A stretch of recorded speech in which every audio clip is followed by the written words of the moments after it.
Welcome, everyone. I know you're listening to this story to fall asleep. So before we start, make sure to subscribe, like, and comment where and what time you're watching. Now, get comfortable and relax. The chill began not with a scream, but with a laugh, a goofy, carefree sound from the depths of my own head. I sat up in bed with a jolt, wrapped in my blankets, the digital clock blinding me with 3:17 a.m. My skin was slick with sweat. Just a nightmare, I reassured myself, coaxing my racing heart to calm. But the laugh remained, an echo of something wrong. Morning came, tinting the sky with shades of bruised purple and tentative gold. I dragged myself from bed, the lingering fear holding on to me like cobwebs. Coffee, black and powerful, was my sole protection from the insidious fear. My phone vibrated. A message from Mom. "Don't forget Mark's birthday dinner this evening. He's really excited to see you." Mark? The name scratched at the back of my mind. An itch I couldn't quite scratch. "Who's Mark?" I texted back, a flicker of confusion igniting in my chest. The reply was instant. "Don't be silly. Mark, you're practically brother. You've known him since you were a kid. Don't tell me you forgot." She even threw in a laughing emoji, as if this was some grand joke. But it wasn't a joke. I didn't know Mark. Not even a shard of recognition glimmered in my mind. "Mom, I'm serious," I typed back, my fingers shaking a little. "I don't know who Mark is. I've never met anyone by that name." She didn't answer. Panic scratched at my throat. I sprinted to the bookshelf, yanking out photo albums, their covers cracked and worn. Birthday parties, Christmas mornings, school graduations, the milestones of my life in grainy photographs. And there he was, Mark, a steady figure, a smiling face in the periphery of every milestone. He was tossing a football with me at my 10th birthday, shoulder to shoulder with my sister at my high school graduation, even raising a glass at my 21st birthday party. He was everywhere, but I didn't remember him at all.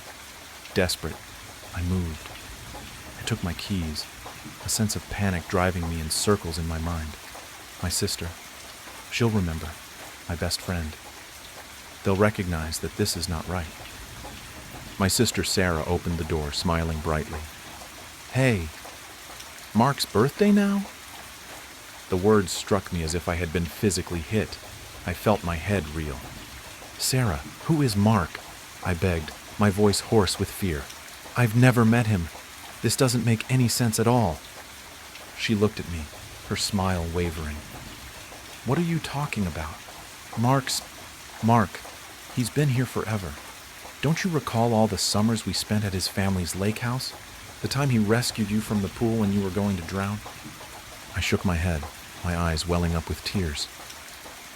"No, none of that ever happened. I don't remember any of it." I stared at my good friend Chloe, hoping and praying she'd explain to me that Sarah was joking, playing some vicious trick on me. Chloe merely gave me a blend of concern and puzzlement, though. "Are you okay? You've seemed really out of it today. Of course you know Mark. He's pretty much part of the family." We stuffed into Chloe's car, Sarah and I in the back, Chloe behind the wheel, the silence heavy with unasked questions. My head spun, attempting to get a handle on what was occurring. Closing my eyes, I struggled to remember my childhood, to find some shred of evidence that Mark was ever in my past. Nothing. Then a flicker, a burst of images, broken and confusing. Me laughing with Mark, keeping secrets beneath a starry night sky, walking hand in hand. Memories that weren't my own. Memories being implanted, jammed into my mind. It was as if I was seeing a warped movie reel, pieces of another life I'd never lived imposed on the life I knew. A tide of sickness spilled over me. I gasped, grabbing at my head, the implanted memories threatening to engulf me. We got to Mom's place.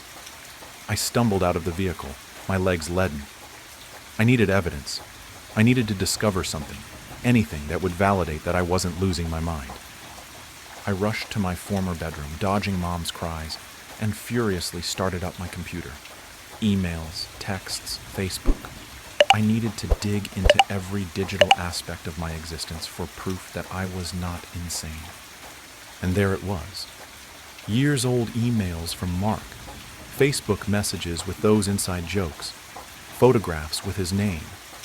I had responded to his messages, sent multiple emails, engaged with him online as if he were a permanent figure in my life. But I couldn't recall any of them. My mother shouted out, "Dinner's ready." Her voice sounded abnormally cheerful, almost forced. I came out of my room, my heart racing against my ribcage, a chill of fear in my belly. And that's when I saw him. He was in the living room, standing beside my mother, his arms slung carelessly around her shoulder. Mark. He wasn't what I imagined, not ugly, not terrifying, just normal. Average height, brown hair, forgettable features. He resembled the kind of person you'd pass on the sidewalk and never give a second glance. And yet, his presence dominated the room with an overbearing weight, a crushing feeling of wrongness. His gaze met mine, and a slow, creepy smile crossed his face. It wasn't a welcoming smile. It was a smile that knew something I didn't know. A smile that threatened something awful was going to occur. It was the smile of a predator. A shock, a shivering breath. I awoke. 3:17 a.m. again. Sweating, I sat upright in bed, my heart pounding against my ribcage. This time the giggle wasn't a distant whisper. It was nearer, more tangible. My phone beeped. Mom again. "Don't forget Mark's birthday dinner tonight. He's really looking forward to seeing you." The message was the same, word for word. I hurled the phone across the room, a strangled cry escaping my mouth. It was happening again. This was not a dream. This was real. I got out of bed, clamoring for something that would ground me in the real world. I glanced at my room, hoping for something, anything, that would attest to the fact that I wasn't going crazy. My eyes landed on a framed photo on my dresser. It was one of my dad and me, taken when I was a child. I hadn't seen it in years. Except, it wasn't just my dad and me anymore. By my dad's side, his arm slung over my shoulder, was Mark. The same bland face, the same creepy smile. He had taken my father's place in my own mind. I could feel a scream rising in my throat, a raw howl of rage and terror. My memories were being stolen from me, rewritten, replaced with this thing. I sprinted to the mirror, gazing into my reflection, searching for any indication that I was indeed myself. A few seconds passed before the edges of my reflection's mouth twisted into that same unnerving smile. It leaned in and said softly, "You're ready, kiddo." The voice was mine, yet it wasn't me. I slammed the door closed and I ran, pushing open my bedroom door. Mark was there, leaning against the doorframe, arms crossed, that awful grin on his face. "Why are you doing this?" I gritted out, my voice shaking. "What do you want?" He merely laughed, that low, queasy sound. "I'm not doing anything," he told me, speaking in a low, strangely calm voice. "You're always doing this." He grasped my arm, his hold much stronger than I expected, and steered me toward my Aunt Mina's. It had been years since I'd last seen her. Why would he want to see her? "I want to go inside with you," he murmured into my ear. I barely heard him. We arrived at Mina's house. There was a frantic hope that leapt within me. Perhaps she knew. Perhaps she remembered the world as it ought to be. The world before Mark. I ran up to the door, knocking frantically until Mina opened it, her eyes opening wide with shock. "What are you doing here?" she asked, fear creeping into her voice. "You shouldn't have come." "Mina, please," I pleaded, grasping her hands. "You have to assist me. I don't know what is occurring. My memories, they're being altered. There is this man, Mark. He is taking the place of everyone I know. Mina stepped back, her face twisted in terror. "They're going to make you right," she breathed, her eyes flicking towards Mark, who stood behind me, his eyes following me with the same knowing grin. "They want to make you right before." before they wipe you out." "Wipe me out?" I breathed, my blood congealing in my veins. "What do you mean?" "Wipe me out of what?" Mina paused, her eyes shining with a desperate, entreating expression. "You're not the first," she whispered. "There was one before you, and they'll do it again. They'll replace you the way they replaced her." "Another me? Replaced?" My head spun, attempting to follow through the urgency of her words. I was a replacement? For another person? I parted my lips to speak to her further, to require answers. But then, it occurred. Mina's eyes turned glassy, her muscles locked up, and her face blanked out. Her pupils expanded, her eyes losing all familiarity. It was as if a switch had been thrown, removing everything that made her. Her. "Mina?" I whispered, gently shaking her. "Mina, can you hear me?" She blinked, her eyes now vacant and clear. "Oh, hey," she said, her voice now cheerful and light, as if nothing was amiss. "What are you doing here?" She remembered nothing. She remembered no conversation. She remembered no fear in her eyes. She remembered no warning she had just issued me. She had been erased. Mark moved towards me, putting a hand on my shoulder. "See?" he whispered, his voice soothing and gentle. "I told you. You're always doing this." "Do what?" I breathed, my voice breaking. "What am I doing?" He grinned, a slow, predatory smile that made me shiver. "You always forget." Celine. Most families in America can trace their roots back all the way to colonial times, when brave men and women made the pilgrimage, ready to plunder the virgin world awaiting them. My family held deeper roots than most. We can trace our lineage all the way back to the old country and beyond. The Mariani family were spread across the boot, like lice on a mangy mutt. We came from all manner of background and class, to the luxury living gods in the north, to the bitter peasant Marianis to the south. Our ancestors would bicker and clash over every little thing. Century-old grudges still persist to this day. But the one thing to unite our clan, truly united, was when an outsider offended us. The Mariani temper became legend, and legend turned to unspoken horror as we grew bold in our retribution. There is all manner of tales I could spin. In the 1800s, for example, Nico Mariani was tending to his vineyard when the town drunk came upon him. He was sullied and vulgar, smelling like week-old manure dipped in vinegar. So the story goes, Nico was appalled at just the sight of the oof and demanded he get away from his vineyard. The drunk laughed in his face, pushed him aside, and pulled out his syphilis-infused prick and began relieving himself all over Nico's prized grapes. The infuriated Nico lunged at the man, coming down on him with blows and curses upon his whole bloodline.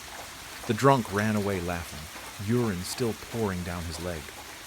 Nico tidied himself up and simply went back to his home. He wrote a letter to the current patriarch of the clan telling him of his grievance, and wrote down the drunkard's name at the bottom of the letter.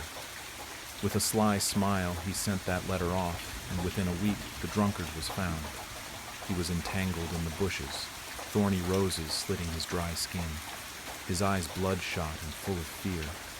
He reeked of death and piss, and according to legend, his cock was found stuffed halfway down his throat. Thus became the fate of any a man who befouled our family. As word spread, others would keep their distance. Some members of our clan would even be chased out of their villages. Those same towns soon met with unusual fates, storms sweeping through in the night, plague coming down and wiping them all out. Those of the Mariani clan would claim that God was on their side. We were simply the chosen family of the nation. These boastful morons were just that. They all knew the truth to their petty revenge. To my knowledge, no one knows for sure how it started. Maybe it was one drunken brawl too many, and measures had to be taken to ensure it would always go in our favor. All I knew is the ledger was held by one member of the clan, the patriarch, and passed down eventually. I had glimpsed it only once. It is a brown, leather-bound tome that reeks of age. It's rather unassuming. One might mistake it for a tattered old journal instead of collection of victims. My father, Vincent, was the current keeper of the ledger. He kept it in a locked box under his bed. We didn't talk about it. Every once in a while, he would get a call from some long-forgotten cousin or distant uncle, and a somber look came upon his face. As their petty grievances drone on and on, sometimes he would just sharply cut them off, demanding a name. Then he trudged off to his room and locked it behind him. We didn't see him for the rest of the day. I only know of one time my father wrote a name in for himself. When I was a boy, my mother was killed by a drunk driver. She was jogging in the late afternoon, and a plastered trucker swayed too far to the left and pinned her to a tree. My mother lay splattered on the hood of the gnarled truck as the driver, a man named Arnold, limped away begging for help. He was arrested, of course, but evidently there was some mistake the police made, something about the chain of custody being tainted, and the case was thrown out. Imagine that, murdering a woman and not even batting an eye after the fact. He never once looked ashamed of his actions. He looked more annoyed than anything, like my mother had just gotten in his merry way. My father was beside himself with grief, of course. I could hear him wailing long into the night as he hid himself away. The various cousins had flocked to our house like gulls, offering sorrow in one hand and a hefty plate of pasta in the other. I didn't think they were callous. It was just their way. My Uncle Tony had clamped a gorilla hand on me and pulled me in, muttering it was going all be okay. His breathe had a lingering smell of sambuca and cigar smoke. We were sitting in the living room, our clan chattering amongst themselves, leaving my father to his torment alone. They grieved for her, my mother, I know they did. Yet they treated her wake as one big family reunion. In the corner, I heard some of my Tanner cousins slurring at each other in the tongue of the motherland. In the kitchen, I heard the crazed yet harmonic voice of my Uncle Corrado in the kitchen, serenading his wide-eyed nieces and nephews. Uncle Tony could see the miserable look upon my face and gave me a loving smack in the head. "Hey, don't look so miserable, my boy. Your mother is gone, but the family? It'll always be here for you," he said through puckered lips. "Don't you worry either. That son of a bitch is gonna get his." He warned, a tiger's grin forming on his face. "You mean the—" Uncle Tony cut me off with a finger to his lips and a firm grasp on my back. "We don't talk about it here, Bad Karma. It'll be taken care of. That's all you need to know. Let me ask you something, though. How does it work?" I whispered to him, leaning into the man despite wafts of drink and bad cologne emitting from him. "Suppose you'd have to ask your pop about that," he said after a moment. He took a sip from his drink, a long one. "Have my theories, of course. We all do," he admitted quietly. I perked up at this. To be honest, I always just assumed someone within the family took care of things, I admitted uneasily. This got a hearty laugh out of Tony. "Christ, kid, you think we're a—" He tapped his nose. "No, come on, we're a lot of things, but we're an honest bunch. We ain't connected like that," he stated plainly. "The thing with the book, I don't know how it works other than magic, kid. Gotta be. Keeper of the ledger has gotta be a warlock or something like that, using the old Italian black magic on people." Tony slurred. A crazy explanation, and one I would hear at least twice more that night. After I left Tony's charming embrace, I went around and casually asked about the ledger to others. Some laughed it off, others hushed up real quick. Few cousins even thought we were connected after all, said the ledger was a hit list for those who owed certain people too much money. Others said the ledger was a myth, a family fable to make us feel better during hard times. That didn't account for the deadly results of the myth, of course, but they dismissed it as bad luck. In face, that's what some others said as well, that we were blessed and others purely unlucky. I heard it all. Blood magic, a pact with a demon. Ask any member of my family and you would get tangled in a web of conspiracy. The only common answer was, "Your father would know better." That night I decided I would ask him about that solemn task. The rest of the evening was spent with the comfort of relatives and array of pasta and meat. The fridge looked like it had been fully staffed by an olive garden. and the aroma of herbs and garlic clung to the air in desperation.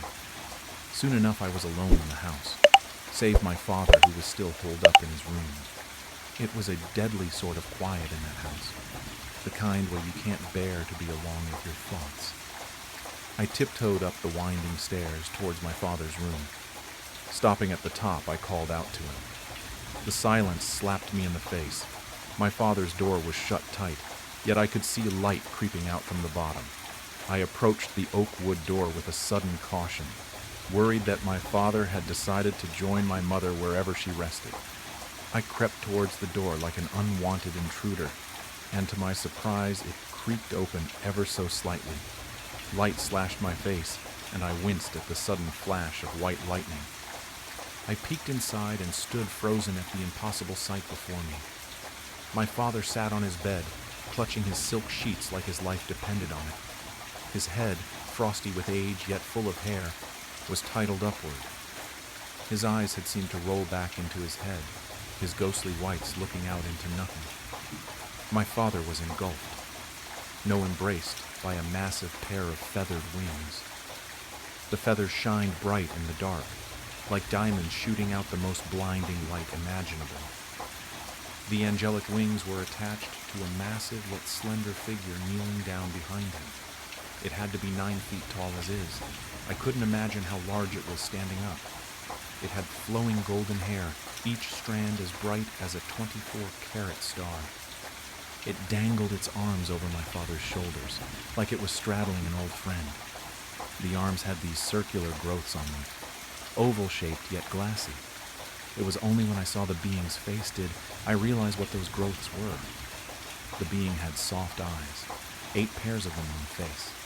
I could make out no nose or mouth. The being simply had eyes all over. They were white with golden iris placed perfectly in the center, like it had been sculpted by a master craftsman. The longer I looked at this being, the less frightened I became. My fear slowly melted away and was replaced by a soothing voice in my head. It simply told me, "Be not afraid." It was an androgynous voice, yet I swore I could hear the silky tones of my mother's voice in it. I clasped my mouth as tears started to form, yet I knew not why. The eyes on the celestial's arms began to awake, and I felt their curious views on me. The being tilted its head towards me, studying me. That uneasy feeling began to return, like I had seen something I shouldn't have. "Go now, child," the voice commanded softly. "It is not your time yet." The voice was sympathetic, yet oddly harsh. My father stirred slightly, and the being turned its attention back to him, soothing his strained mind. I backed away from the door, my eyes aching from the glow. I rubbed them and stumbled into my own room, ignorant of the thing I had witnessed. I collapsed onto my bed, and the slumbering world stole me into itself. I awoke late into the next day to the sound of my father whistling a merry tune. He knocked on my door and came in, a plate of eggs in hand and his phone in the other. He sat down next to me, offering me both without a word. On the screen was a breaking news story. Arnold Weaver, the man who had murdered my mother and walked free, had been killed. The man had been out celebrating his legal victory at a bar of all places. Early morning he had stumbled out when a neon sign above him collapsed from its scaffolding directly onto the man's head. It had killed him instantly. There were no pictures of the body, simply a cordoned off-street corner and a photo of a cop carrying away the bloody sign. It was a thick neon picture of a beer bottle, the bottom heavy with blood.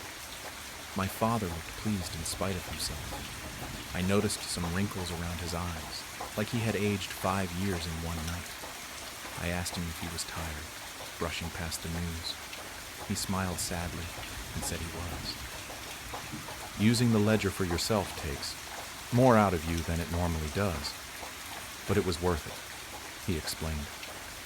"Dad, I looked into your room last night and I began eagerly, but taking one look into my father's eyes was all I needed to clamp shut. Don't worry about that just yet, Leo. I heard you were asking everyone at the wake last night." He spoke softly. "I'll tell you all you need to know for now. The ledger was a gift to our family generations ago. It was meant to protect us and avenge us when it failed.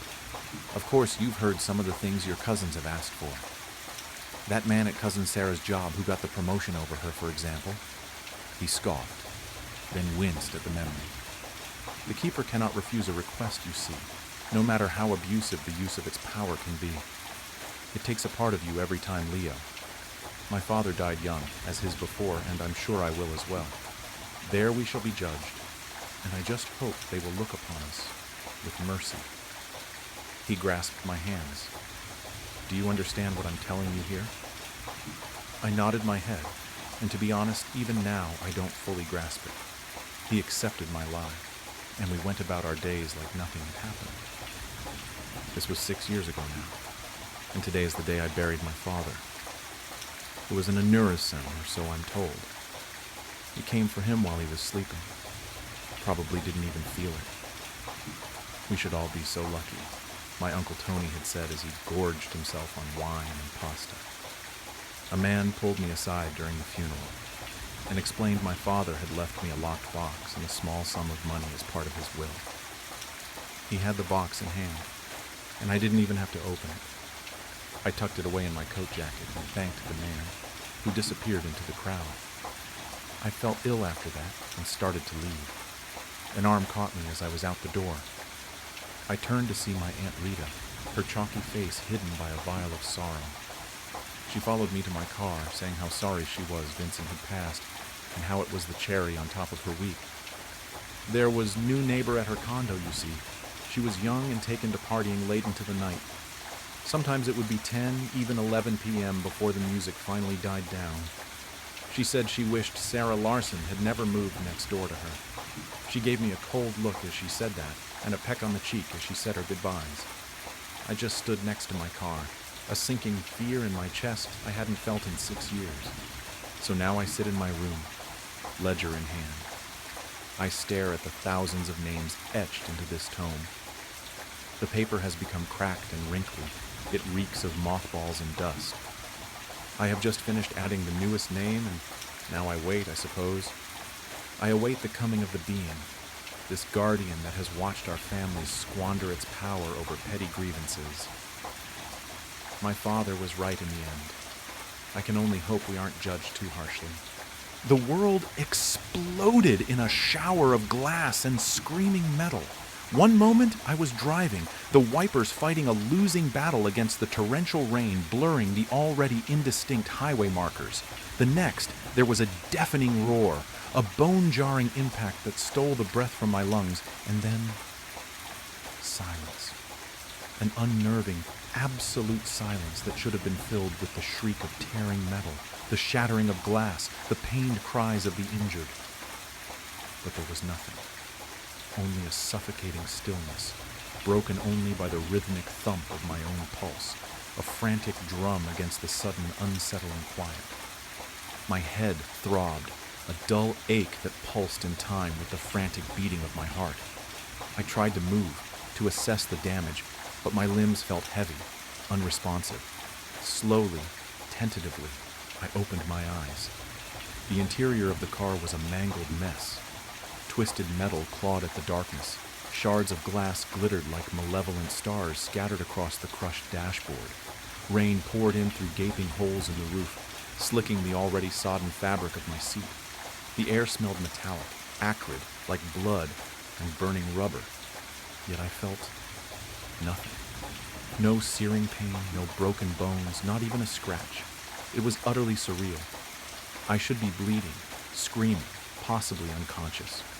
Instead, I was remarkably intact, sitting amidst the wreckage of a catastrophic accident, experiencing only a dull throbbing in my head and a rising tide of disorientation. The silence was the most unsettling aspect. The absence of sound was more terrifying than any scream. It was a silence that pressed in, suffocating, amplifying the disquiet. It was as if the very fabric of reality had been ripped apart and then hastily stitched back together, leaving this grotesque, silent void in its wake. I pushed against the wreckage, forcing myself to sit up. My body ached, but the pain was negligible, a dull pressure that didn't match the severity of the crash. I looked around. The highway stretched before me, a dark, rain-slicked ribbon winding into the night. There were no lights, no other cars, just the relentless downpour and the crushing weight of the silence. I was utterly alone, isolated in the heart of this metal tomb, surrounded by the wreckage of what should have been a fatal accident. A terrifying, perfect solitude. Fear, cold and sharp, began to claw its way into my consciousness. This wasn't right. It wasn't supposed to be like this. Accidents like this resulted in casualties, injuries, chaos, and noise. Yet here I was, miraculously unharmed, adrift in a sea of silent destruction. The incongruity of it all was deeply unsettling. The dissonance between the catastrophic reality of the mangled car and my own unscathed body, a gaping chasm that threatened to swallow me whole. A feeling of unreality, of profound wrongness, settled over me like a shroud. The rain continued to fall, washing over the wreckage, blurring the already indistinct shapes around me. I tried to focus on the details, to ground myself in the reality of the situation, but the silence persisted, a constant, ominous presence that heightened the sense of unreality. It was like a suffocating blanket, muffling everything, even my own thoughts. The world felt strangely muted, as if I were watching a scene unfold from behind a thick sheet of glass. Or perhaps I was already behind that glass, separated from the world by a silent, impenetrable barrier. I eventually managed to clamber out of the crushed vehicle, the metal groaning in protest under my touch. The rain continued its relentless assault, plastering my clothes to my body, soaking me to the bone. The ground beneath my feet was a mixture of mud and broken glass. Each step I took sent a shiver down my spine, a visceral reminder of the horrific event that should have left me shattered. Yet here I was, eerily intact. As I stumbled away from the wreckage, I caught a glimpse of myself in the reflection of a shattered car window. My face was pale, drawn, etched with the shock of the near-death experience. But there were no cuts, no bruises, no blood, not even a single scratch. My skin was flawlessly smooth, unblemished, a stark contrast to the brutal reality of the scene surrounding me. The realization slammed into me with the force of a physical blow. Something was deeply, horribly wrong. More than wrong. Impossible. This wasn't just an accident. It was something else. Something far more sinister. Something beyond comprehension. The implications hung in the air, heavy and suffocating, and my heart began to pound in my chest once more. This time not with the shock of the impact, but with a terrifying sense of impending doom. The silence remained, a constant, chilling companion, a stark testament to the unsettling and impossible nature of my survival. The rain continued to fall, a bleak and unforgiving curtain drawn over the unfolding horror. The rain had stopped, leaving behind a world washed clean, sterile almost, a stark contrast to the chaos I had just escaped. The silence, however, remained, a heavy, oppressive blanket stifling any lingering hope of normalcy. I ran a hand over my cheek, expecting the rough scrape of gravel against my skin, the sting of a fresh wound. My fingers encountered only smooth, flawless skin. The memory of the searing pain, the impact, the feeling of being crushed, all impossibly vivid, were juxtaposed against the cold, unblemished reality of my own body. Where were the abrasions, the cuts, the bruises that should have been decorating my skin like grotesque tattoos? There were none. My skin was flawless, an unsettling testament to something beyond explanation. Panic, raw and visceral, threatened to overwhelm me. I examined my arms, my legs, every inch of my body, searching for some physical sign, some evidence to confirm the horrific reality of the accident.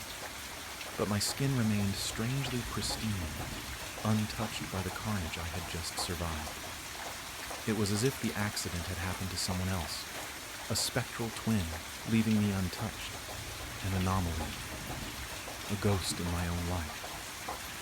The thought twisted in my gut, icy and sharp, a constant reminder of the impossible truth. The rational part of my brain screamed for an explanation.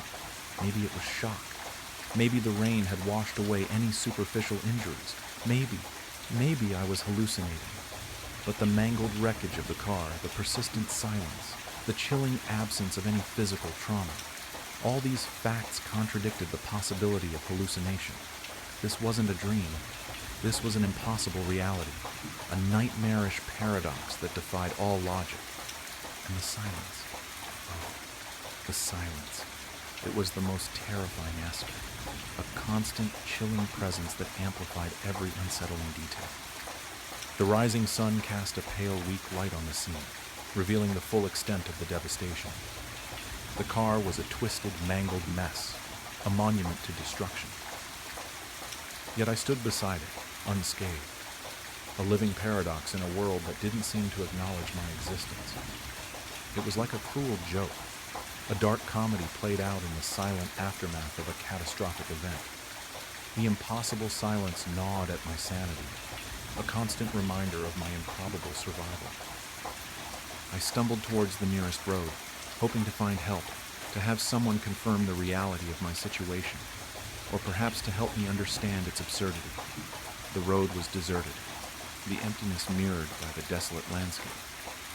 The world was mute, watching me with a silent, unnerving gaze.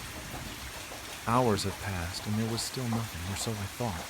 As I walked towards town, I could have sworn that I was seeing someone following me, someone that was just always out of my eyes, even outside of my peripherals. "Show yourself!" I began yelling out, but it seems that maybe I jumped the gun. I continued on my long journey back home, still without passing a single soul. I finally made it back home, but things seemed wrong. I saw my wife, and she was crying.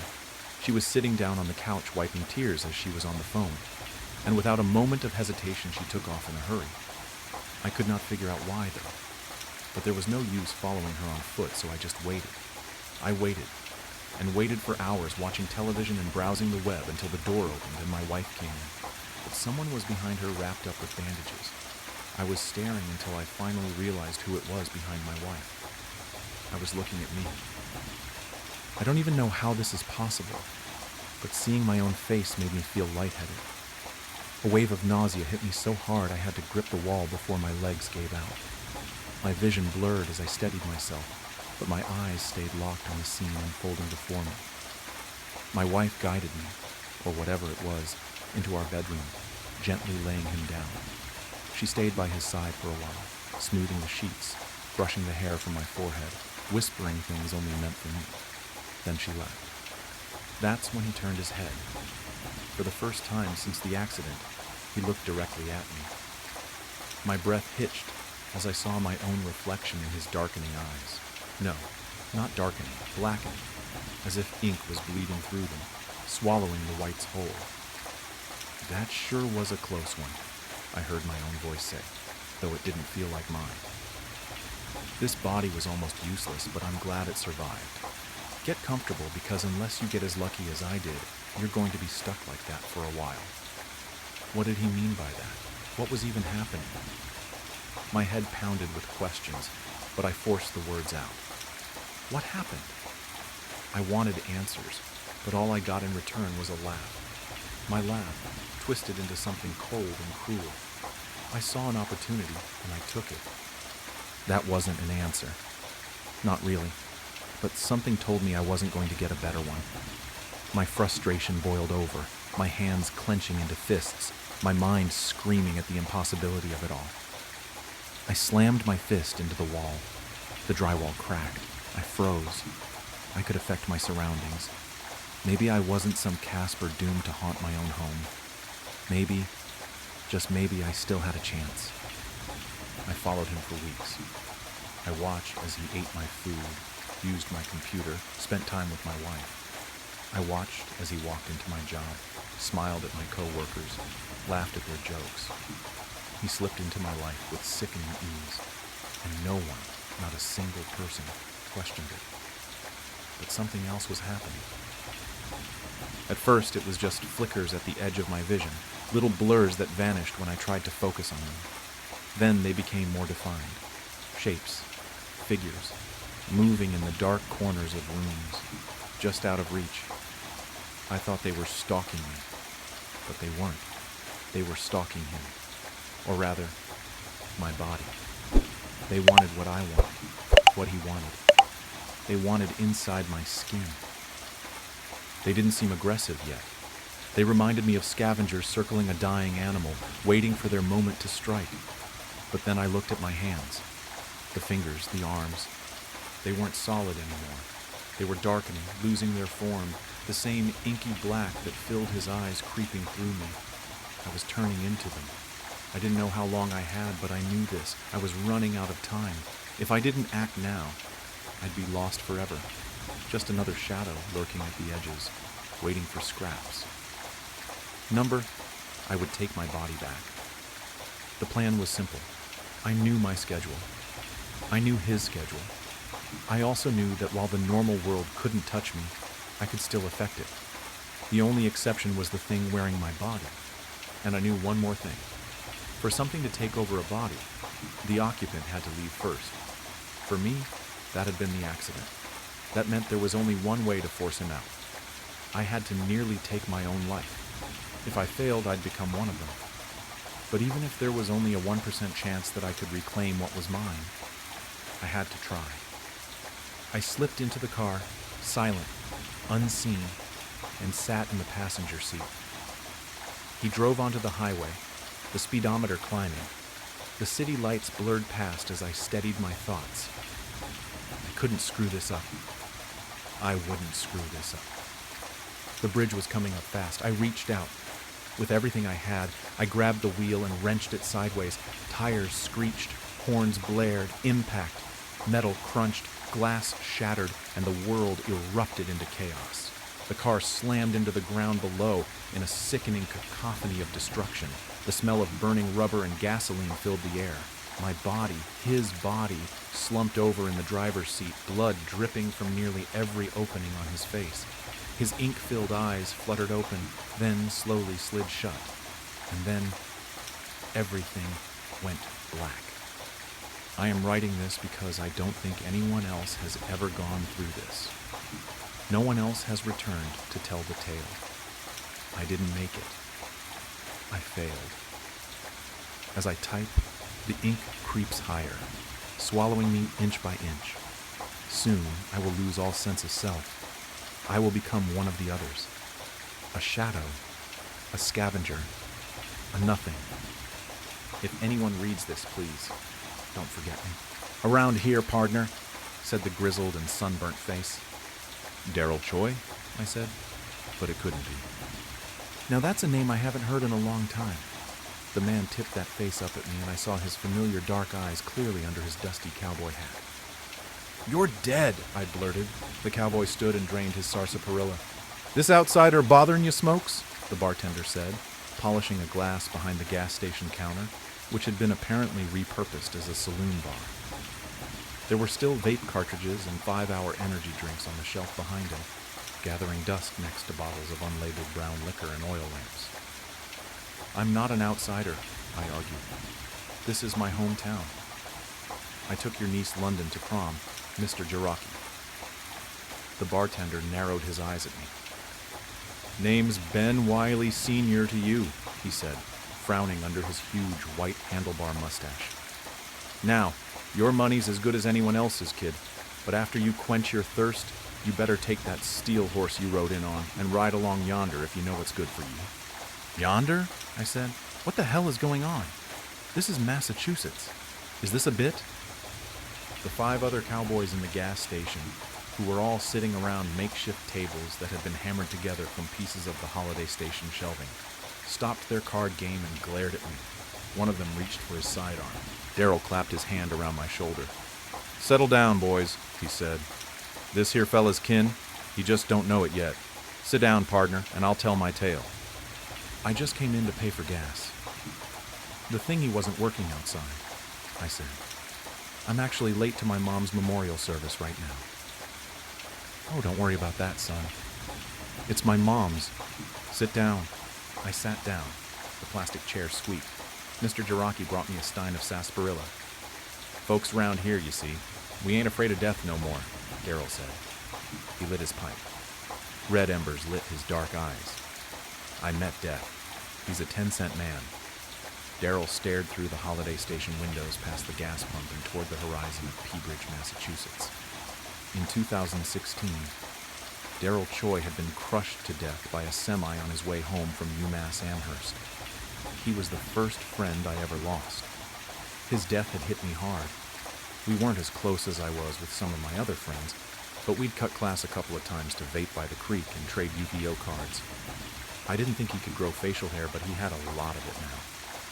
You ever heard of Pet Sematary? Daryl asked. Yeah, I saw the movie, I said, and the remake. Well, turns out we got one of those. I stared incredulously. If I hadn't been at Daryl Choi's funeral, I wouldn't have believed him. Okay, I said. Basically, it works just like an old Steve King's account. You die, they put you in there, you come back wrong. First time they tried it with a person, it was Christina Elspeth, the old schoolmarm. Oh no, Mrs. Elspeth died? It don't matter now, Daryl grunted. Listen, they put the schoolmarm in the cemetery and the next day she was crawling back all full of murderous rage and such, same as the dogs and cats and fish, but worse, spouting all kinds of vileness. So her husband shot her in the head. Mr. Elspeth? Not before she cut him real good across the belly, though. The old fella bled out right quick in his flower garden. So they buried both of them in the cemetery again, on account of the headstone already being paid for. Mr. Elspeth was my youth pastor. He always snuck us leftover communion bread and we'd eat it with marshmallow fluff. I didn't even know he had a gun. So another day passed and, well, the two of them sprung back out of that dirt mound. Mr. Elspeth had come back wrong, just like his missus before him, all evil and such. But Mrs. Elspeth came back even wronger. Turns out there's a step down below evil. I'm talking downright, well, sort of like those red fellers we used to play at killing as youngsters in that moving picture game. I don't know what the hell you're talking about, Daryl, I said. Can you drop the cowboy accent? Daryl glared at me. Folks call me Smokes these days, he said. Smokes Barlow. Wilbur Lee Barlow if you're a lawman. I'm not going to call you Wilbur Lee Barlow, I said. Nah, you'll call me Smokes like everyone else, he replied smoothly. Resident Evil, I said. Huh? The red zombies from Resident Evil. Is that what you were talking about earlier? Smokes shrugged. Anyhow, the two of them went on a killing spree round here, and I guess word got out about the cursed boneyard. Everyone and their mother, I mean the ones who survived, hoped maybe their kin would be the exception to the rule. So more and more bodies went in the mound, and each of them came out as evil as the last, except for Mrs. Elspeth, who came back worse for wear. They put her back? Again? Well, see, the headstone had been paid for, so Mrs. Elspeth comes back and she's still spitting hell's worst curses and hankering for a stabbing. But now she's also sort of a mad scientist sort. So she breaks into the hospital and starts grafting people's limbs together. Hang on. What the hell do you mean she's a mad scientist sort? I said. She was a music teacher? Well, see, that's what I'm trying to tell you. She's running around, hair all crazy, in a stolen lab coat, ranting and raving about man playing God and splicing DNA and such, creating humanity's next evolution and such. So eventually, the hospital staff knock her out and toss her back in the hole.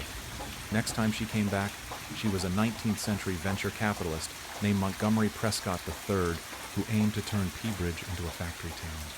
Sorry, when did this all happen? Of course, by this time her husband was on his third resurrection too, so Prescott was a force to be reckoned with the power of science behind him. The two of them did a bang-up job whipping this place into shape, corralling all the zombies and throwing them in the hole, for science, and to see if they could monetize it. Prescott Mining and Scientific Enterprise unburied all the dead from the regular old graveyard and tossed them in the hole, myself included. Then when they came back, they put all those evil folks to work in the mines or in the lab. Now those mines were dangerous, of course, with all the coal dust and gas leaks. Prescott didn't give a damn about safety. A lot of folks died, but they'd just bring them back. A couple weeks in, though, and There were about 20 Montgomery Prescott III's and about 100 mad scientists running around, and it turns out Monty Prescott works for no man. Each of them enlisted a squad of mad scientists and started their own enterprise. It wasn't too long before they started assassinating the competition. At this point, we'd all just gotten used to throwing people in the hole. Turns out after Prescott, you come back as kind of a Dracula. Now, I won't go into all that business. You know Salem's Lot? No? Is that a gang? What about that there Catholic picture show up there on the Netflix, the one on the island, put together by that Irish feller, Michael something, O'Flanagan. Mike Flanagan? Midnight Mass? Smokes smiled. There you go. It was all pretty much like that. I looked around at the gas station. Other than the restructuring that had transformed it from a regular holiday gas station into a cowboy saloon, it looked like this place had been through waves of disasters. There were bullet holes all over the ceiling, a massive rusty brown stain that someone had tried to scrub out with lye on the linoleum, burn marks on the walls with strange curling imprints of what looked like vines and needles. I'm guessing that everyone is vampires didn't last long, I said. It just ain't sustainable. Smokes shook his head. Vampires always think it's a smart idea to make everyone vampires, but see, it just don't work out. What do they eat? Turns out they don't. They starve. Then it's back in the hole. So things carried on like that for a while. At a certain point, we were just chucking people in there to see if there was an end point. You know, how far this thing goes. Turns out it goes evil, mindless zombie, mad scientist, Montgomery Prescott III, master vampire, ghoul, skeleton warrior, skeleton jazz musician, man-eating plant, plant-eating man, or a vegan, I guess you'd call him, and a real son of a bitch. Haunted ventriloquist, haunted dummy, haunted mummy, Christian family vlogger, Edna, evil cowboy, zombie cowboy, plant cowboy, Edna again, then just regular old pure cowboy. What comes after cowboy? I asked. Smokes shook his head. Nothing, he said. It's just cowboy all the way down after that. The cowboys playing poker glanced up at me through clouds of tobacco smoke. I recognized some of these people from around town, or rather, I recognized who they used to be. So, my mom's memorial, she's not really dead, is she? I said, a wave of hope and relief overwhelming me. I thought I'd have to say goodbye to her today, but she'll be back, won't she? Smokes only smiled sadly. You won't find fuel for your steel carriage, partner, said Smokes. I'll give you a ride to the cemetery. I followed Smokes out to the parking lot where several horses were hitched. Where did you guys get all these horses? I asked. Oh, where there's cowpokes, there's horses, he replied. That's a rule of nature. Smokes fed the horse an apple and stroked her mane before bidding me to climb on behind him. I held on to his waist, which was pretty weird for me because we were never close like that, and we galloped off up the highway toward the middle of town. We passed the elementary school, which had been covered in radiation warning signs and barbed wire. Then we passed the old Coney Island restaurant, which had been converted to a one-room schoolhouse. Main Street's restaurants, law firms, and tattoo parlor had been replaced by a dry goods store, an ox stable, a wagoner, an apothecary. The barber was the same, but it looked like he also pulled teeth now. The park that I played in as a kid had been bulldozed to hell, and in its place was a brown dirt yard with scattered mounds and holes all clustered near the center. A new sign hung over the entrance on a wooden board, Lazarus Mound Cemetery. I guess we could have been more creative, Smokes said, but it's too late for couldas, I reckon. A group of cowboys clad in black stood over a dirt pile. They held their hats to their chest as the eulogy was read. Smokes followed me to my mother's fresh grave. I dropped my bouquet of flowers on top of it. Family only, said one of the cowboys, glaring at me. Uncle Matt, it's me, I said. He twirled his goatee and grimaced, revealing a new gold tooth. It's Billy Cobra Nash these days, he said. Didn't recognize you, son. I suppose you want to say a few words? He gestured to the mound. Well, I would, I said, but I'm pretty sure she'll pop out halfway through. That's no way to talk about your poor dead mother, said Great-Grandma Tess, who I hadn't seen since 2004 when she died from stroke. Except she wasn't Great-Grandma Tess. She was a short old man with a long rabbity mustache and 2 guns on either side.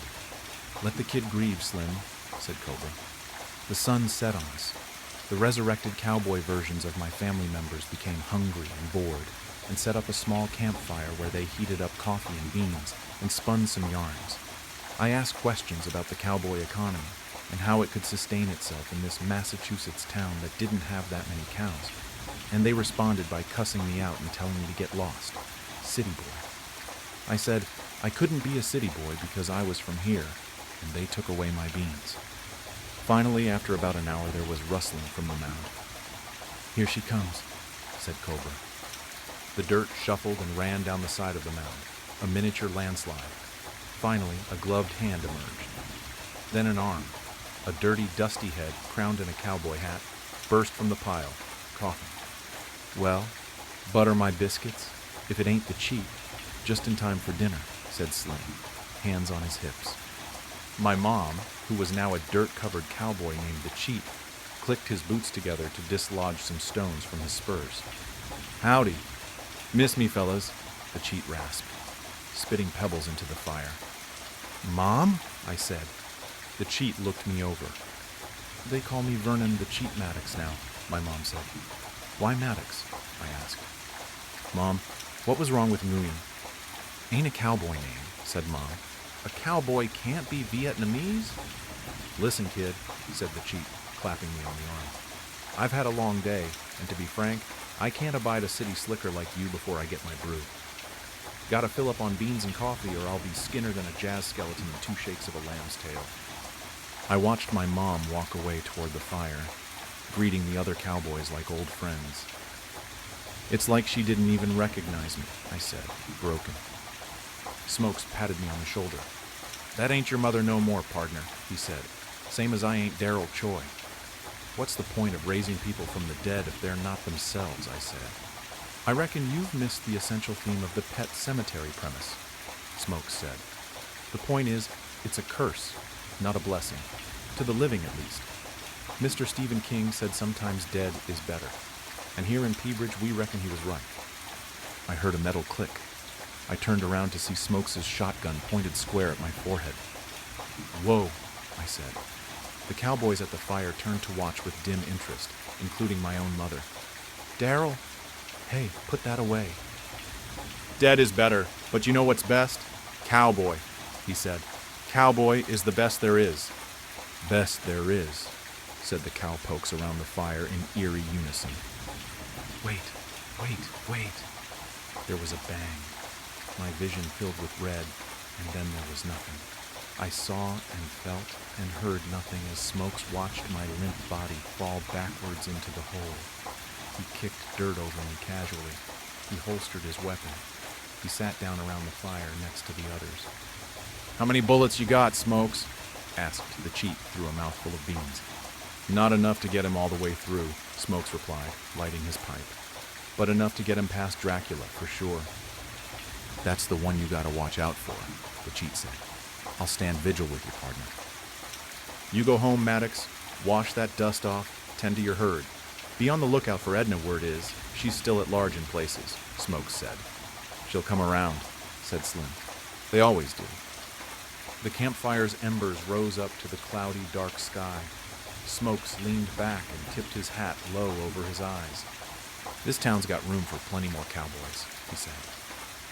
Around the fire, a dozen pairs of black, gleaming eyes turned toward the Lazarus mound, waiting. The basement was cold and damp, the air thick and stale. He stood there towering, his head nearly brushing the ceiling. His features were long and slender, limbs stretched unnaturally. His arms hung low, fingers almost grazing his knees. His legs, thin and bone-like, made him stand at an impossible 12 feet tall. His mouth stretched wide, too wide. An unnatural stretched mouth that revealed nothing but a black void inside. His eyes, deep and hollow, were pits of endless darkness, a void that seemed to pull everything in. I don't remember how it got there or how it even got inside. All I know is I locked it deep in my basement where it couldn't come out. Well, that was until I found the basement door wide open. "Hello," I said, staring into the dark basement that yawned open before me. My voice felt small, swallowed by the shadows below. Fear crawled up my throat, thick and sour like I might throw it up. I slammed the door shut, my hands shaking. Then I heard it, soft, rattling noises from the kitchen. Gentle, deliberate, like something was moving in there. Something was in the house with me.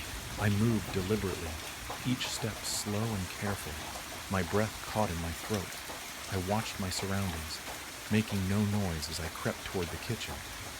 And then I saw it. The creature from my basement stood at the sink, its towering frame hunched awkwardly beneath the ceiling. It stared out the window, motionless, its long, slender limbs hanging at its sides. It didn't move. It didn't make a sound. It just stood there, like it belonged. My heart slammed against my ribs as I bolted for the front door, feet barely touching the ground. I didn't dare look back. I didn't need to. The roar came first, splitting the air like a thunderclap. It wasn't human. It wasn't animal. It was deep, raw and wrong, vibrating through my bones, rattling my teeth.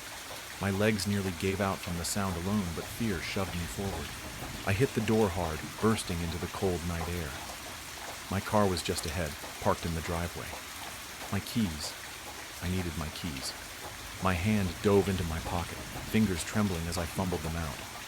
Behind me, the door exploded open with a splintering crack. Heavy, unnatural footsteps pounded against the ground. Fast, too fast. I didn't have to see it to know it was coming. I could feel it closing the distance. I reached the car, yanked the door open, and threw myself inside.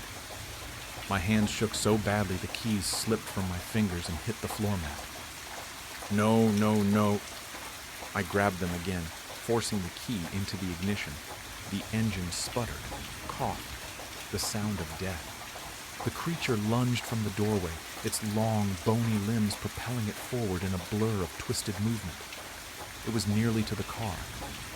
The engine roared to life. I slammed the gear into reverse, tires squealing as I stomped the gas. The car jolted backward, throwing me against the seat as the creature lunged, just barely missing the hood. Its empty black eyes locked onto mine for a split second, burning into me before I peeled out of the driveway. I didn't stop.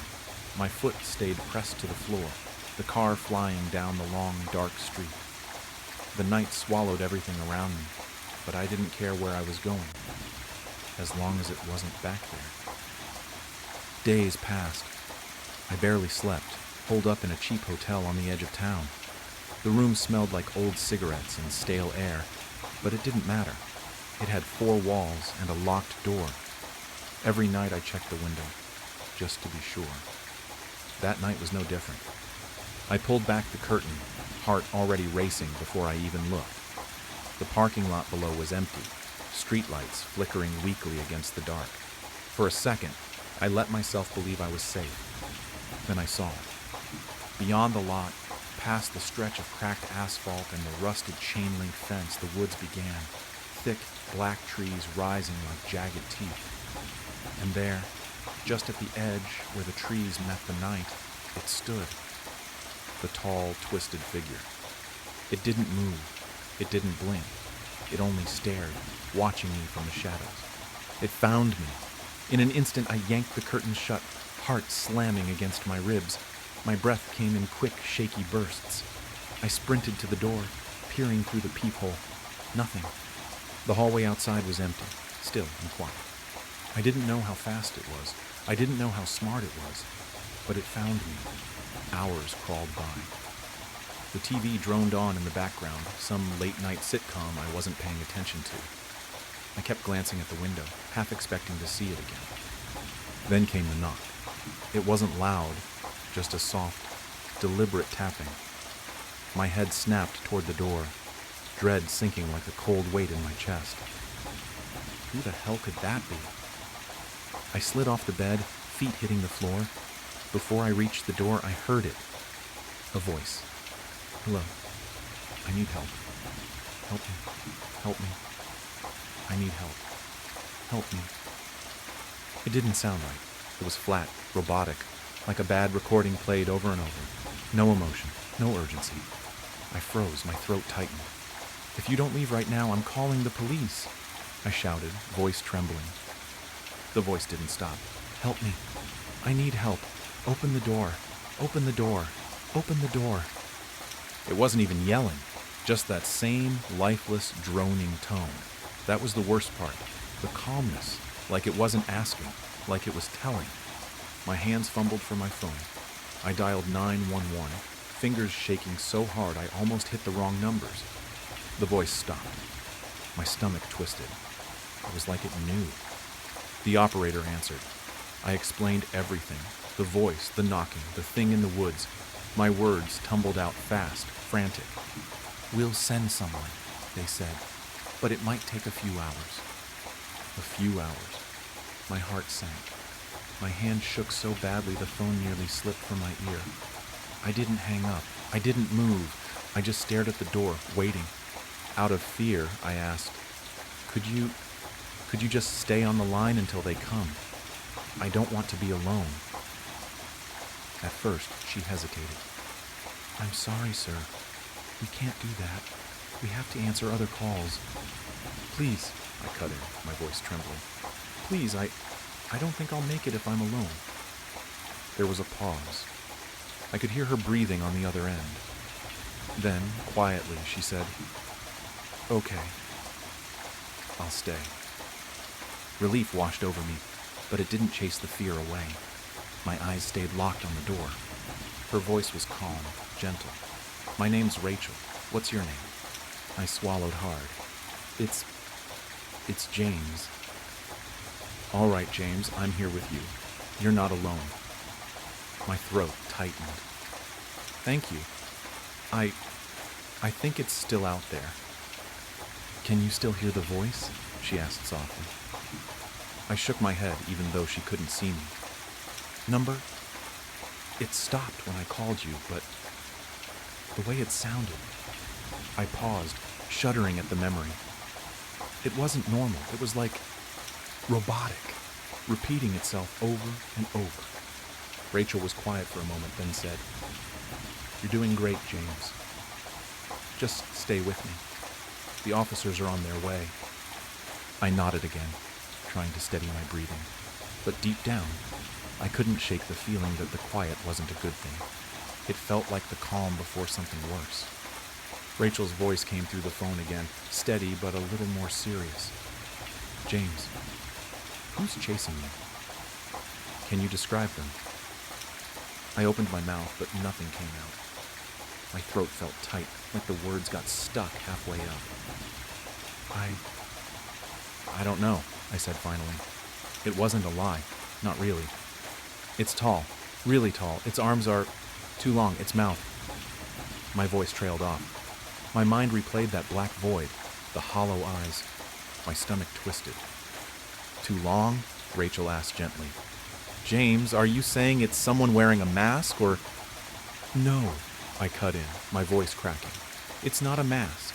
It's not human. The line went quiet for a moment. I heard her breathe in. James, she said slowly, carefully. Are you sure? Could it be someone in a costume, maybe? Sometimes when we're scared, our minds... I know what I saw, I snapped, louder than I meant to. My voice echoed off the hotel walls, and I flinched at how desperate I sounded. Rachel didn't react. She stayed calm. Okay, I believe you. You're doing great, James. Just stay with me, all right? The officers are still on their way. My chest felt tight, like I couldn't get a full breath. My eyes stayed locked on the door. I couldn't tell her the truth, not all of it. If I said a monster crawled out of my basement and followed me to a hotel, they'd think I lost my mind. Maybe I had. But the thing outside, the voice, it wasn't in my head. It was real, and it wasn't gone. An hour passed in what felt like seconds. The room was still, but I couldn't escape the feeling that something was wrong. My pulse thudded in my ears, every breath a battle against the rising panic. Rachel's voice kept me tethered to reality, her calm words a thread I clung to. Then, suddenly, a knock at the door. Knock, knock. I froze. The hairs on my neck stood up. Hello, this is the police. Open the door. This is the police. Open the door. A wave of relief flooded through me. I wasn't alone. Finally, the officers were here. I rushed to the door, heart pounding in my chest. I glanced at my phone to make sure I hadn't missed anything, and there it was. The call still connected, Rachel's voice as steady as ever. James, stay calm. They're on their way. I could hear the muffled voice of the officer outside, repeating the same line. The door was within reach. I grabbed the handle, yanked it open, ready to let in the safety of the police. But there it stood, the creature. It towered, its limbs unnaturally long, bent in sickening angles, its black, empty eyes locked onto mine. The grin that stretched across its face was wide and chilling, too wide. I looked down at my phone in my trembling hands. The screen read, 911. What's your emergency? A smile twisted across the creature's face. It wasn't the officer. It never was. I staggered back, my blood running cold. My stomach dropped into a pit of icy dread, and then it hit me. Rachel never asked for my location. I had never been on the phone with the police. I had been talking to it. God help me. The Valley. Hi, 3 Reddit followers. I am sorry for being gone for so long. You know how life can be. Devastating. I am writing this and posting it because I need answers, and I think it's a way for me to cope. Or at least, that's what my therapist said. Bear with me, I am not much of a storyteller. So, about a month ago, me, my best friend and boyfriend went about an hour southwest of where we live to visit our friend. For the sake of privacy, I will call them Colby, Vincent, and Ashley. Ashley and I grew up together. She is kind, easygoing, and a crazy-ass sense of humor. Colby is my boyfriend of almost 2 years. He is patient, protective, and honestly the best person I know. And Vincent is spunky. He walks around wearing cowboy boots. He is loyal, personable, and adventurous. Vincent and Colby are best friends. So we've all become really close. We play Xbox together, camp, get drunk, etc. Part of the way we bonded so fast and got so close was because we all share a love of the paranormal. Shocking, I know. One weekend, like many others, Colby, Ashley, and I pack up in Colby's car to make the drive down to see Vincent and do our usual activities, getting drunk and ghost hunting. The town Vincent lives in is weird. I don't know how to explain it. It's just weird. Stuck in a different time. Almost everyone there is old, or been there since they were born and will never leave. It was an old mining town, and the people there share stories of their hard times working the mines and how business boomed and crashed within years of each other. But what almost everyone shares stories of is the Valley. A canyon just off the 2-lane road referred to by locals as the freeway is what the people in town call the Valley, a dead-end canyon stretching no more than 15 miles. This is where all the mines were and still are. Now the town is dry and cold, the kind of cold that cuts through your skin and into your bone. The wind never stops. Summer, winter, spring, or fall, it's always windy. Especially in the valley, the wind whips off the rock walls and roars through the dead trees. Some nights in town, the wind coming out of the valley sounds like screams. The drive to see Vincent was as boring and ugly as usual. I sleep most of the ride while Colby and Ashley bullshit about politics, religion, etc. I drift off to the start of another discussion I don't care enough to be a part of. Just as quickly as I'm asleep, I wake up to the sound of the wind hitting our car so hard I fear we might fly off the road. That's how I know we've made it. We meet Vincent at his house and make up a plan for the night, the spot we want to get dinner at, and where we want to ghost hunt. It's a weekend, but in town it's dead. The hum of the neon sign outside the restaurant we come to every time we're in town is the only thing breaking the silence except the damn wind. As we sit down and order our usual dinner, Vincent tells us that he has somewhere he wants to show us. It's just up the valley. It's called the Devil's Playhouse. Just as those words escape his lips, The waitress on her way over with our pitcher drops and shatters the whole thing. She sheepishly apologizes, sweeps it up, but stops halfway. Did I hear you say the Devil's Playhouse? Sorry, it's just I am new into town and have heard the rumors of that place, did you know? Vincent shoots her a look that's quick to shut her up, and she leaves. I asked him what the stories were about this place. He leans in close to us and whispers, "Well, as you guys know, the valley, well, actually, the whole town was built for the mines. So when the miners settled here, some weird people came with them." He glances around to make sure nobody is listening and lowers his voice even more. "Well, the people would take, like, horses, cows, even the miners' fucking pets, and take them up to their spot and slit their throats and fucked up shit like that. They said they did it for the devil." He clears his throat and leaned back. "But that's just an old rumor, who knows what happened, but either way, the place is freaky." Ashley looks around at us in a deep voice and says, "That's what I'm going to do to you guys if you don't Venmo me for dinner." I laugh and roll my eyes. We finish dinner, pack up in the car. "Fuck," Colby says, feeling around in his pockets. "I lost my Zims. Can we stop at a gas station, please?" Vincent pulls off into a gas station that consists of one pump and a small shop.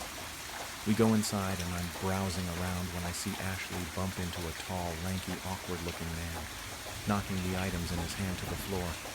"Oh, I'm so sorry," she says. The man turns around with a big smile on his face and says, "No worries, ma'am," and picks up his car keys and a pack of cigarettes up off the floor. I watch as he walks out to the parking lot, gets in his nice brand new truck and drives away. Ashley has moved on to the next aisle when I realize I'm staring. Vincent walks up next to me. "You ready?" I asked him who that man was, and he says, "Lance Cornell. Dude's nice as hell. He lives at the mouth of the valley. Funny enough, he owns the beer. You know the place we had dinner at tonight?" I smile, and we all walk out the gas station and load back up into the car. In the car, Colby's puts a hand on my thigh and rubs his finger against my jeans. Ashley whips her head around from the front and says, "You know what I think I've heard of this place? Yeah, like some kids went missing hiking up here and were never seen from again." She narrows her eyes and looks right at me with a mincing glance. "Hey, stop that. She's lying to you. Nobody's gone missing." Vincent gives me a smile in the rearview mirror. The sun is just starting to go down when we get there. We're swapping scary stories the drive up, but as soon as we cross the threshold, the stories stop and a sense of dread fills the space the stories held. Vincent drives up to a gate with a giant no trespassing sign on it. "Well, this is it. Now we just hike up a bit. Watch for cars too. This is like super illegal." Me and Ashley share a glance and she smiles with her reassuring kind smile and we start walking. Halfway up, Colby takes my hand and winks at me. He says, "How you feeling? Scared?" "Don't be. I won't let anything happen to you. Plus, all this stuff is total bullshit, babe." He smiles and jogs up a little to catch up with the others. I stay behind. I am winded, cold, and uneasy. I hear a snap of a twig behind me and whip around. Holy fuck, what was that? My friends turn around and watch as a bunny crosses the trail behind me. "False alarm, sorry guys." Vincent rolls his eyes and laughs. After a short 20-minute walk, the sun has completely set in the valley, and we turn on our flashlights to see the beast of a building standing in front of us. An abandoned mining building. Must have been storage or something, because the ones we drove past on the way in don't even hold a candle to this. The wind going through the windows makes it look like the building itself is shriving in the cold air of the wind. "Wow," Ashley says with a grin. "Well, come on in, mi casa es su casa," says Vincent as he stands in the doorway. All the windows and doors are gone. There is a hole in the floor that looks like it leads somewhere, but however people were getting down there has been gone for quite some time. "Dude, imagine there is just someone living down there," Ashley says, and nudges me with a smile. What the fuck? What an odd thing to say. Ashley and Colby are taking pictures on her digital camera she carries with her everywhere. The odd thing is the place has no graffiti. It's actually clean. No glass or anything, I say out loud. Yeah. Well, nobody ever comes up here because, well, the cops are bored in a town like this, Vincent said like he was reading my mind. "All right, fuckers, I say we split up," Colby says. All right, gang, let's look for clues. Ashley copies in a teasing voice. My heart starts to race. The building is only one floor if you exclude the hole in the ground. Just stay on the main floor and keep your light on just in case. Vincent tells us we all nod and walk our separate ways. I begin to walk around the corner of the general area we're in. I am looking around, still amazed at the cleanliness of this place. No dust, no leaves, nothing. It's wild. I turn around to see Colby right there. Ah, he screams. I shove him away and smack his chest. Idiot. He leans in and tries to kiss me, and as I lean into him, I hear aloud, "What the hell?" Ashley sounds scared. We run over to find her looking at the ground with fear in her eyes. We pan our flashlights down to what she's looking at. A dead fucking rabbit. Fresh, bright red blood pouring out of the hole in its body where its head used to be. I look away and throw up in my mouth. "Dude, what the fuck?" Colby says. "What the fuck is right?" Ashley says, sounding scared. "Let's leave, I want to leave. Please, this is fucked up. This shit is like real, like what the fuck? We need to leave, it's the bunny from the trail." "What are we waiting for?" Ashley screams at us. I swallow my throw up and start walking to the door. The boys are standing there staring at it. As I walk away, I start to lose sight of them. It's so dark that I don't know how people would navigate without a source of light. And it's so quiet, almost peaceful. Wait a fucking minute, it's so quiet. What happened to the wind? My heart drops to my stomach, and a pit joins it. It's like we all notice it at the same time. The silence. Deafening. No rubbing of tree branches, no bugs, no hum of electricity, no sound of shoes on the floor, and most definitely no wind. "Wow," Colby says. "Can we go now?" asks Ashley. I pan my flashlight around to each of their faces. My heart is beating so loud, it's filling the silence. "Chill," Vincent says. "Don't freak yourself out, okay? It's probably nothing. Let's go. Okay, you're right, this was a mistake." He takes a step back, and as he does, I see a figure in the back hidden in the darkness take a step behind him. The figure smacks Vincent's phone out of his hands and onto the floor, silencing my heartbeat from my ears. "Holy fuck! Wait, what? Vincent!" Ashley screams. We all panic, getting closer to each other. Just then, the sound of footsteps on the floor running, no sprinting towards us. Colby yanks me out of the way, but he's not fast enough to grab Ashley, the figure running, picks her up in a single swoop, and I hear her cry out as his voice gets more and more distant. "Ash," I start to say, as Colby covers my mouth with his hand. We back up into the darkness, moving as quickly and quietly as we can. Suddenly, the floor underneath my feet is gone, and we fall right into the hole in the floor.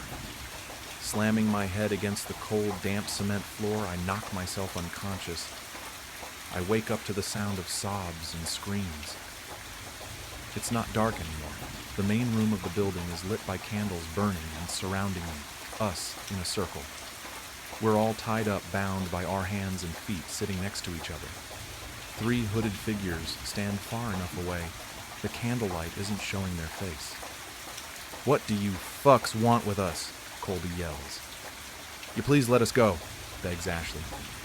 One of the men steps forward and into the candlelight. A bald man who looks to be 60 is carrying the head of the rabbit, the blood still dripping on the floor. He holds the head above each of us while muttering under his breath. The blood is dropping onto my face. Warm, wet, sticky, the metallic smell filling my nose. I gag and cry and shake and all the things. After the put the blood on Colby mine and Ashley's heads and faces, they stop at Vincent. One of the hooded figures step forward. A short, fat, hairy man in his 40s reaches out a hand towards Vincent. He mumbles something under his breath. Vincent, crying, looks at us and back at him and takes his hand. Tears streaming down his face, he says, "I can't do this. Please don't make me do this, please." "They're my friends, you assholes." The last robed man steps forward and the strong stench of cigarettes follows him. It's the man from the gas. He grabs Vincent's shoulder and says, "Vincent, we talked about this. Think of your mother, your sister. Do it for them. I promised you something, and I would never break a promise." Vincent wipes away the tears and backs up into the darkness. "Vincent!" Colby screams. "What are you doing to him? What are you doing to us?" Tears are gushing out of my eyes as I see the fear on Colby's face. Before Colby can say another word, his throat is slit, and blood is spewing out all over his clothes. He looks at me. His eyes widen with fear, and his body slumps over. To appease, they all say in unison. Just then, Vincent returns with container of lighter fluid. He drops it to the floor as he falls to his knees. A blood-curdling scream escapes his lips. "No! I told you not him. You told me you wouldn't hurt him. Please don't." He is shaking and crying and holding Colby's limp body, his blood soaking onto Vincent's clothes. Cornell says something under his breath, and the other two drag Vincent away while he is kicking and screaming. Suddenly, the screaming stops. I am shaking. My heart is shattered. I'm so shocked I almost forget Ashley is next to me until I hear a whimper and see her bloody and shivering, a piss stain showing on her pants. The two men return, one of them picking up the gasoline while the other picks up matches. They begin to make a ring around us, and just as they're about to light it, Cornell mumbles something to the other two, and they pick me up and untie me. I try to run over to Ashley, but they yank me back. "No, wait, I want to see her, please. What are you doing to my friends? Please, no." I can barely see through my tears. "Run," the bald man says. "Leave this town and don't ever come back." Before I can dispute the circle around, Ashley is ablaze, and she is screaming, screeching, crying. I can't take it anymore, so I run. I leap out the window, fall to my knees, but I don't stop. I get up, the wind is back. It's whipping the tears flowing down my face. My feet give under me, and I fall down the mountainside. I slam my head on the ground, my hands and bloody and scraped. I don't stop. I get up. I am just at the car when I stop. I turn back around and look up. I can hear loud chanting, rhythmic, and a scream like I've never heard. Something deep, something guttural, primal. A howl of sorts, and then light. A bright flash of light, and then it's all gone. And suddenly I can smell cigarettes. I get into Vincent's car. The thing is old. It barely stars, but it does, thank God. I sit there for a second, looking up at the building, and then I scream. I slam my hands on the horn. I cry, and I cry, and I cry. I slam on the gas and don't stop until I'm out of the valley, out of the town, until I'm back in my town. I show up at my local police station covered in blood. I tell them everything, and they write it down and speed away. Sirens on, backup arriving, the whole 9 yards. They don't find anything but a circle of dust and ash on the ground. The police told the parents what happened, and I've been questioned multiple times, although my story never changed. They've held 3 funerals, but I didn't attend Vincent's. I couldn't and will never enter that town again. I didn't attend anyone's, so now I'm here, alone, haunted by the memories of that terrible night, in a fuck ton of therapy, on the news, in pain and suffering. I just don't understand why they didn't kill me. I wish they would have ended it all and killed me. Please kill me. Nobody believes me, but I know what happened. It all happened in that fucking valley. Right as I had finally memorized and grown accustomed to the noises each step my mother and father make in our home. The night sky had decided to come forth, and the scorching sun took its ray of light and heat to slumber, and so did we. I go in my room and turn the lights off. As I was coming closer to my bed, the sound of me, my mother and father's footsteps could be heard echoing across the house. We all had gone to sleep. It was 3 a.m. That is the time when I woke up to a strange, loud noise, followed by the sound of footsteps. Petrified and half awake, I stayed in bed, hiding under the sheets, ears open to hear any sound that was coming from downstairs. That is, when I realized those were not the footsteps of anyone I know. Realization hit me, followed by fear, and a chilling feeling that gave me the shivers. I could hear him, or her. You can't really tell who or what it was. All you could hear was its footsteps, and that it isn't mom nor dad. Knock, knock. My eyes open wide. I am now wide awake, taking a peek from under my sheet. The sound of knocking is at my door, but who could it be? Even though the room was dark, it was almost as if you could even see the door trembling with each knock. Knock, knock. That thing behind the door kept knocking. Me, as I am wide awake now, cowering in fear under my sheets, couldn't even move to answer the door. And to be honest, even if I could, I don't think I'd have the courage to. I could feel my heart sinking, my lungs breathing heavily as fear began seeping into me. Knock, knock. The thing was persistent. Then I look at the time. It was an old clock that has always been in my room ever since we moved in. 3:05 a.m. I look in shock. Only 5 minutes have passed. How can this be? Knock, knock. Driven by shock and frustration, I decide to accept my fate. The paralyzing fear had calmed down, still shivering from the unknown that was waiting for me behind that door. Knock, knock. I hop out of bed, wearing my pajamas. Yes, those pajamas my mom and dad bought me a couple of weeks ago. I was wondering if this is the end for me. Will I ever wear those pajamas again? My hand, cold as ice due to loss of blood circulation in my hand, reaching out for the door handle. The cold breeze in the room from the open window I forgot to close before I went to sleep. My eyes drifting everywhere, wondering what to do.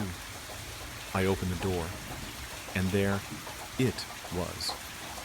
A dark, humanoid figure. I was rather young, so at the time I thought it was my dad, since it looked like a man, in his 30s. Foolish little me felt a sense of relief, and at the same time, curiosity. Why could I not tell it was my dad? Why is he just standing there, in the darkness? Many questions, many possible answers. But one thing was clear. That thing was not my father. Little me, so young and foolish, jumps at it, joyfully yelling out, "Dad, Dad, you scared me." Alas, the thing did not respond. Instead, all I could feel was its cold body. It almost didn't even feel like a body, as it was not human, more like a manifestation, a pretender. There was no heartbeat, no breathing. Actually, it did breathe, but its lungs didn't move.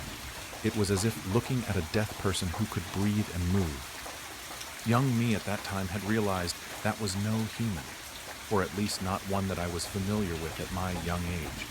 And now that I'm older, I'm sure you and me both realize that there really are no humans like that. Shocked from what I had just witnessed, I rushed to my parents' rooms as I noticed that thing was just standing there, focused on my room. Yet to my surprise, as I reached the stairs, my heart sinks to the floor and my breathing intensifies when I saw it. That thing hiding in the darkness, in the blink of an eye, turned its face towards me. Now that it was facing my direction, you could clearly see the look on its face. It had eyes, but couldn't see, or so I assumed, since they were pitch black. It didn't have ears, or at least I didn't see any due to its long black hair. It was no usual hair.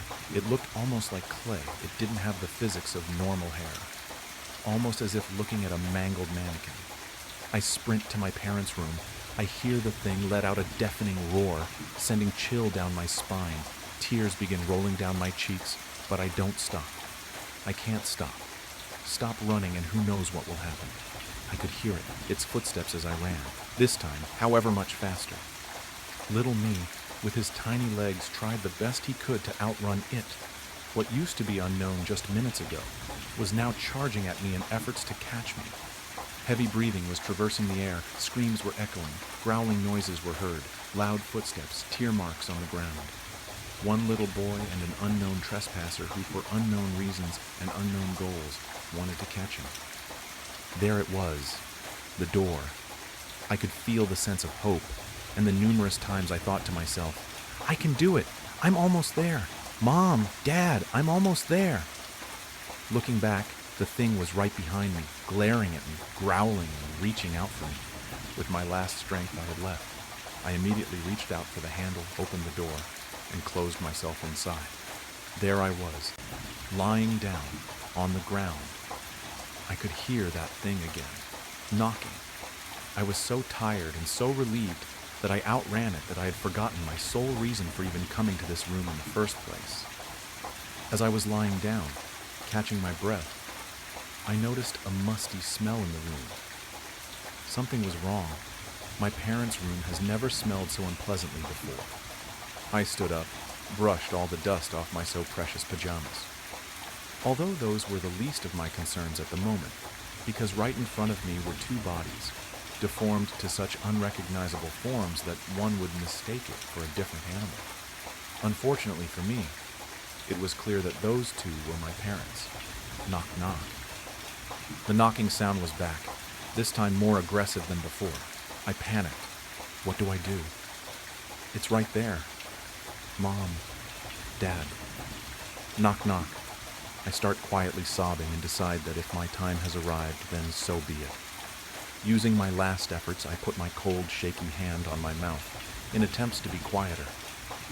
Close my eyes and lie on the ground with my two parents' bodies on top of me. And then it happened. The knocking intensified, faster and louder than before, till it eventually barged in through the door. My vision was blocked. All I had was my hearing. My nose was clogged with the grim smell the bodies were letting out. Slow footsteps were approaching. All that was going through my mind was, please don't find me. Please don't find me. The thing, almost as if reading my mind, went out of the room. Next to my parents' bedroom was my dad's office. He always told me to never go in there, for unknown reasons. However, my parents' bedroom was the worst place to hide in at the moment, as it was the last location it saw me in. I crawled towards the office, holding my breath, tears and cries in. You could hear it looking for me upstairs. I gently grabbed the door, which was excruciatingly hard, as I couldn't stop myself shaking in fear. The door opens. Cold breeze hits me in the face, coming from inside the room. You can hear the sound of papers being blown from the wind.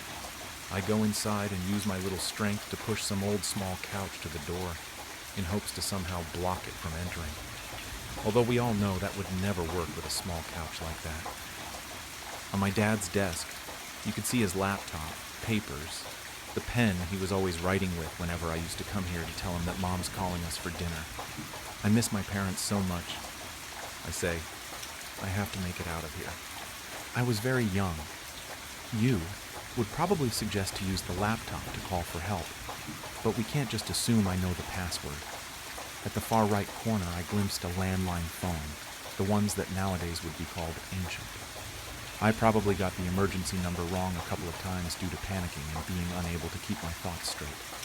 Eventually, I dialed 911 and help was coming. The person on the other end of the line seemed very level-headed and managed to calm me down a bit as I was hiding under my dad's desk. A couple of minutes later, loud noises echo through the walls, and for some time after that, quietness had took over the house. A moment after that, I could hear the sirens of the ambulances and the police cars coming to my home, and I decided to go out of the room and meet them at the entrance. The thing was nowhere to be found. All that was left of the scene were my parents, both gone. Me, shivering in fear, and a couple of broken furnitures. I don't know what it was, who it was, where it is, or what it wanted. All I know was that it meant no good. And even though I saw its appearance, you could say it's still unknown, as it was so unusual that you can't even describe it unless you see it for yourself. A couple of years later, I'm at my office, writing this to you, since the only actual characters in this story are me, my parents, and you. That thing is still not found. It's lurking, possibly knocking at someone else's door right now, walking around inside someone else's home. Whatever it is, whatever it wants, do not answer the door. Don't let it know that you're in there. Don't let her fool you. I tilted my head as I read my mother's strange text. There was no context in a previous conversation or build-up to warrant the strange, cryptic message. I hadn't texted my mother in a few hours, and even then, it was to remind her to pick up dog food on her way home from church that night. Who are we talking about? I replied and waited. Nothing. My dog, Lucy, suddenly lifted her head before letting out a series of loud barks as she ran towards the front door. The unexpected loud noise caused me to jump in my seat. My dog stared at the door and barked intensely. The door's window looked obscured by the darkness of the night outside, like an inky veil hiding whatever was making my dog nervous just behind it. I slid off my gaming headphones and began approaching the door. As I stepped down the hallway towards the door, I felt a strange unease as I looked at the doorknob, unlocked. We always lock our doors once the sun sets, but with my parents gone and myself distracted by my game, the thought of doing so had escaped my mind. As I reached the door, I quickly moved my hand and locked it before flipping on the porch light. The curtain of darkness was pulled back to reveal an empty porch. I scanned what little of the yard I could see through the window, looking for any sign of movement in the darkness, but there was none. I shooshed my dog, assuming she was alerting over a bad dream or a reflection she saw in the window. She stopped barking, but remained alert, staring at the door with perked ears. I went around the house, locking the other two entrances before sitting back down on the couch. I took out my phone and looked down at my mother's message again. Don't let her fool you. I clicked the call button. At this point, I was wondering if she had meant to send the message to someone else. If she hadn't, though, I wanted to know who the message was talking about and how they were trying to fool me. The phone rang a few times before going to voicemail. Lucy came over and sat down next to me, looking around the room with great unease. "What's gotten into you?" I said as I reached down and patted her head. Without warning, Lucy lurched to her feet and began barking intensely at the back door now. Startled, I tried calming her, but she refused to be pulled away or settled. "There is nothing out there," I said, as I ran my hand over the hackles across her back, her barking refusing to stop. I stepped to the door and pulled the string that opened the faux blinds that obscured the window. See, no one is there. I flipped on the light to the back porch to get a better view. As the light illuminated the porch, that was when I saw it on the door, something that was unnoticeable without the light from outside. A small round patch of fresh condensation on the outside of the window. I looked closer, not understanding at first what I was looking at or the implication it brought. I stepped back as the realization hit me like a ton of bricks. Something was just standing right outside my door. I jumped as I felt my phone buzz in my pocket. Taking it out, I could see a new text from my mother. "I need your help. I'll be home soon." I quickly began typing out a reply. "Mom, something weird is going on here. I think someone is walking around the house." After sending the message, I remembered the cameras my parents had installed on the four corners of the house. I figured if someone was sneaking around and looking for a way to break in, they would show up on the camera. The app buffered for a few seconds before opening to the live camera view. I sat surprised as I looked at the screen. 3 of the 4 cameras were offline. Confused, I opened the motion recording section of the app. Think perhaps the cameras caught something before going offline. Nothing. There wasn't a single recording on the app. It was as though all the footage had been deleted and the recording feature turned off. An even more eerie feeling began to creep over me.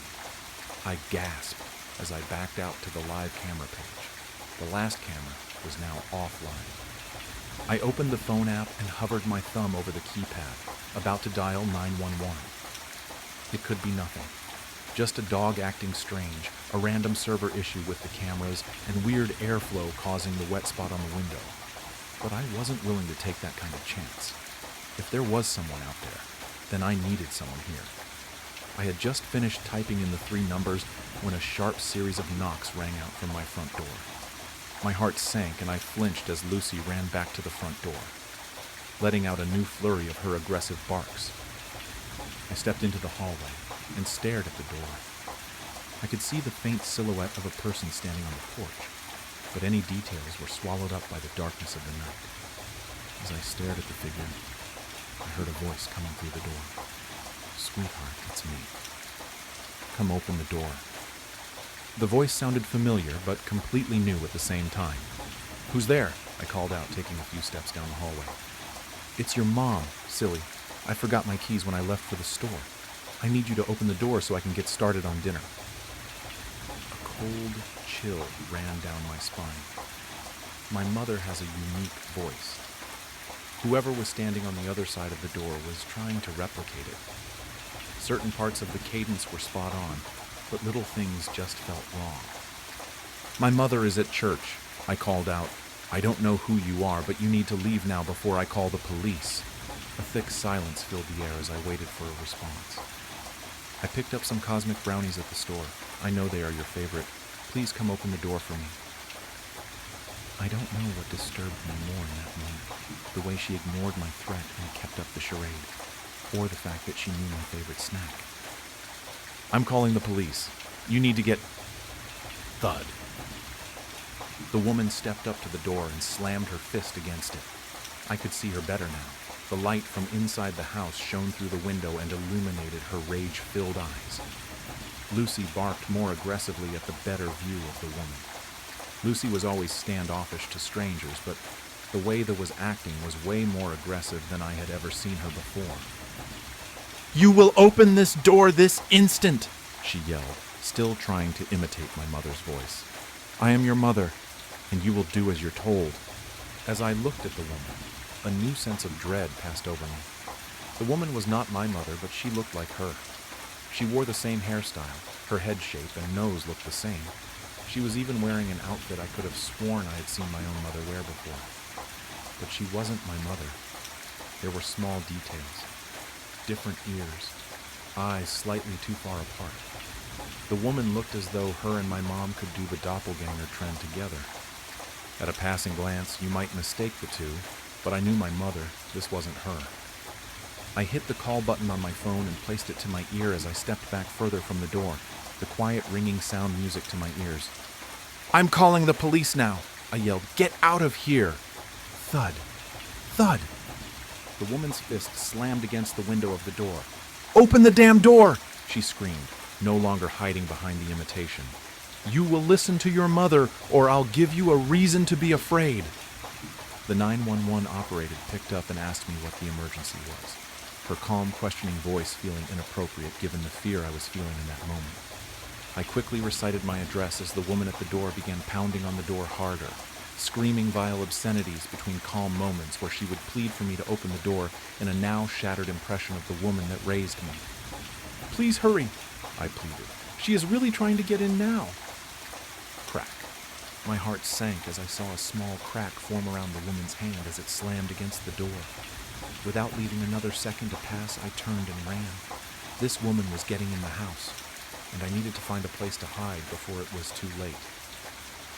I ran to the kitchen. My head spun as I considered my options, my brain distracted by the woman's screaming and pounding mixed with Lucy's incessant barking. I grabbed a kitchen knife and ran to my parents' bedroom, turning off the lights as I ran to hide my movements. I went into their walk-in closet and tucked myself into the back corner, covered behind layers of my father's coats and shirts. My whole body jumped as I heard the window shatter, followed by a pained scream from the woman. Look what you made me do, she screamed before her voice suddenly calmed to a sickening sweet tone. This cut is really bad, sweetheart. Can you bring me a Band-Aid? She's in the house, I whispered into the phone. The 911 operator instructed me to stay silent and in place while help was on the way. I could hear Lucy running around the house, barking wildly. She wasn't a small dog, but she wasn't the type to actually get violent if push came to shove. I could hear the woman walking around the house calling out for me in my mother's voice. Sweetheart, this is all a misunderstanding. Come out and see me. Let me hold you. From the sound of it, she was looking around the kitchen and living room. Lucy is acting really strange, she called out. Maybe that diet we put her on has her acting weird. Come take a look at her for me. We had put Lucy on a special diet a few weeks before. We hadn't told anyone, but she knew. You always did like playing hide and seek when you were little, she said as I heard her step into my parents' room. Even when no one else was playing. Just come out and see me. I didn't speak. I didn't cry. I didn't breathe. I muted my phone so the operator's voice wouldn't be heard. I kept silent in crippling fear for my life. Every second an eternity. Every sound of an approaching footfall met with a further deepening pit in my stomach. You were always so disobedient. She spoke softly, her voice stifling anger. You were always my least favorite, but I still love you. I heard the clicking sound of the closet door as she turned the doorknob. You should appreciate our family the way I do. I heard the door swing open. I could see flickers of light from the bedroom dance between the drapes that covered me. I knew any moment the horrid impersonator would pull back the clothes and kill me. I gripped the knife tighter. I have never been a fighter. I knew between my fear and lack of experience I didn't stand a chance. I would fight, but I knew I would fail. Her hauntingly soft voice filled the closet. "We'll have such lovely family time together." Her voice was cut off by the sounds of police sirens pulling down our road. She waited a moment and then sighed deeply. "So bad," she whispered before I heard her footsteps quickly retreating out of the room. I began to hyperventilate as I heard the police call out as they made their way into the house. I couldn't believe the ordeal was over. I walked in shock as the police led me through the house that was covered in the blood trail. Lucy followed us around, refusing to leave my side. I sent up a small prayer thanking God that the lady didn't do anything to Lucy besides scare her. The police took me outside and questioned me on the events while other police scoured the area trying to find the woman. They never did. When my parents arrived home, I clung to them and cried in my mother's arms. Through my labored cries, I asked the only question I could think to ask at that moment. Who was she? How did you know? My mother looked at me confused. How did I know what, sweetheart? The woman. You sent those text messages. My mother's face went pale. I haven't had my phone all night. I forgot it when I went to church. It was in the house somewhere. I looked down at my phone while trying to grasp the terrifying facts of the situation. The woman had been in the house at some point without me even knowing it. Suddenly, my phone vibrated in my hand. A Facebook notification. My mother had tagged me in something. I opened the notification from my phone to take me to a small, simple post only a few seconds old. It was 2 pictures. The first was a family photo we had taken a few years ago when we went on vacation to Disney World. The second photo was a photo of me, standing at the front door, looking out the window. Above the photos was a small line of text that simply read, "I love my family. It's my fault he died, honestly. I'm 16, and I was supposed to be watching him outside. We live out in the countryside, some southern county no one cares about in the middle of bumfuck nowhere. And Rudy is always allowed to go out without a leash because he's trained to not go too far and come right back after doing his business. He's a chocolate lab with a red collar and the biggest, sweetest wet eyes you've ever seen. He was, at least. I let Rudy out after putting in a pizza, home alone since my parents were at work. As he played around our large property, I sat on the porch and watched videos on my phone. Suddenly I jumped up, having forgotten about my food, and ran back inside.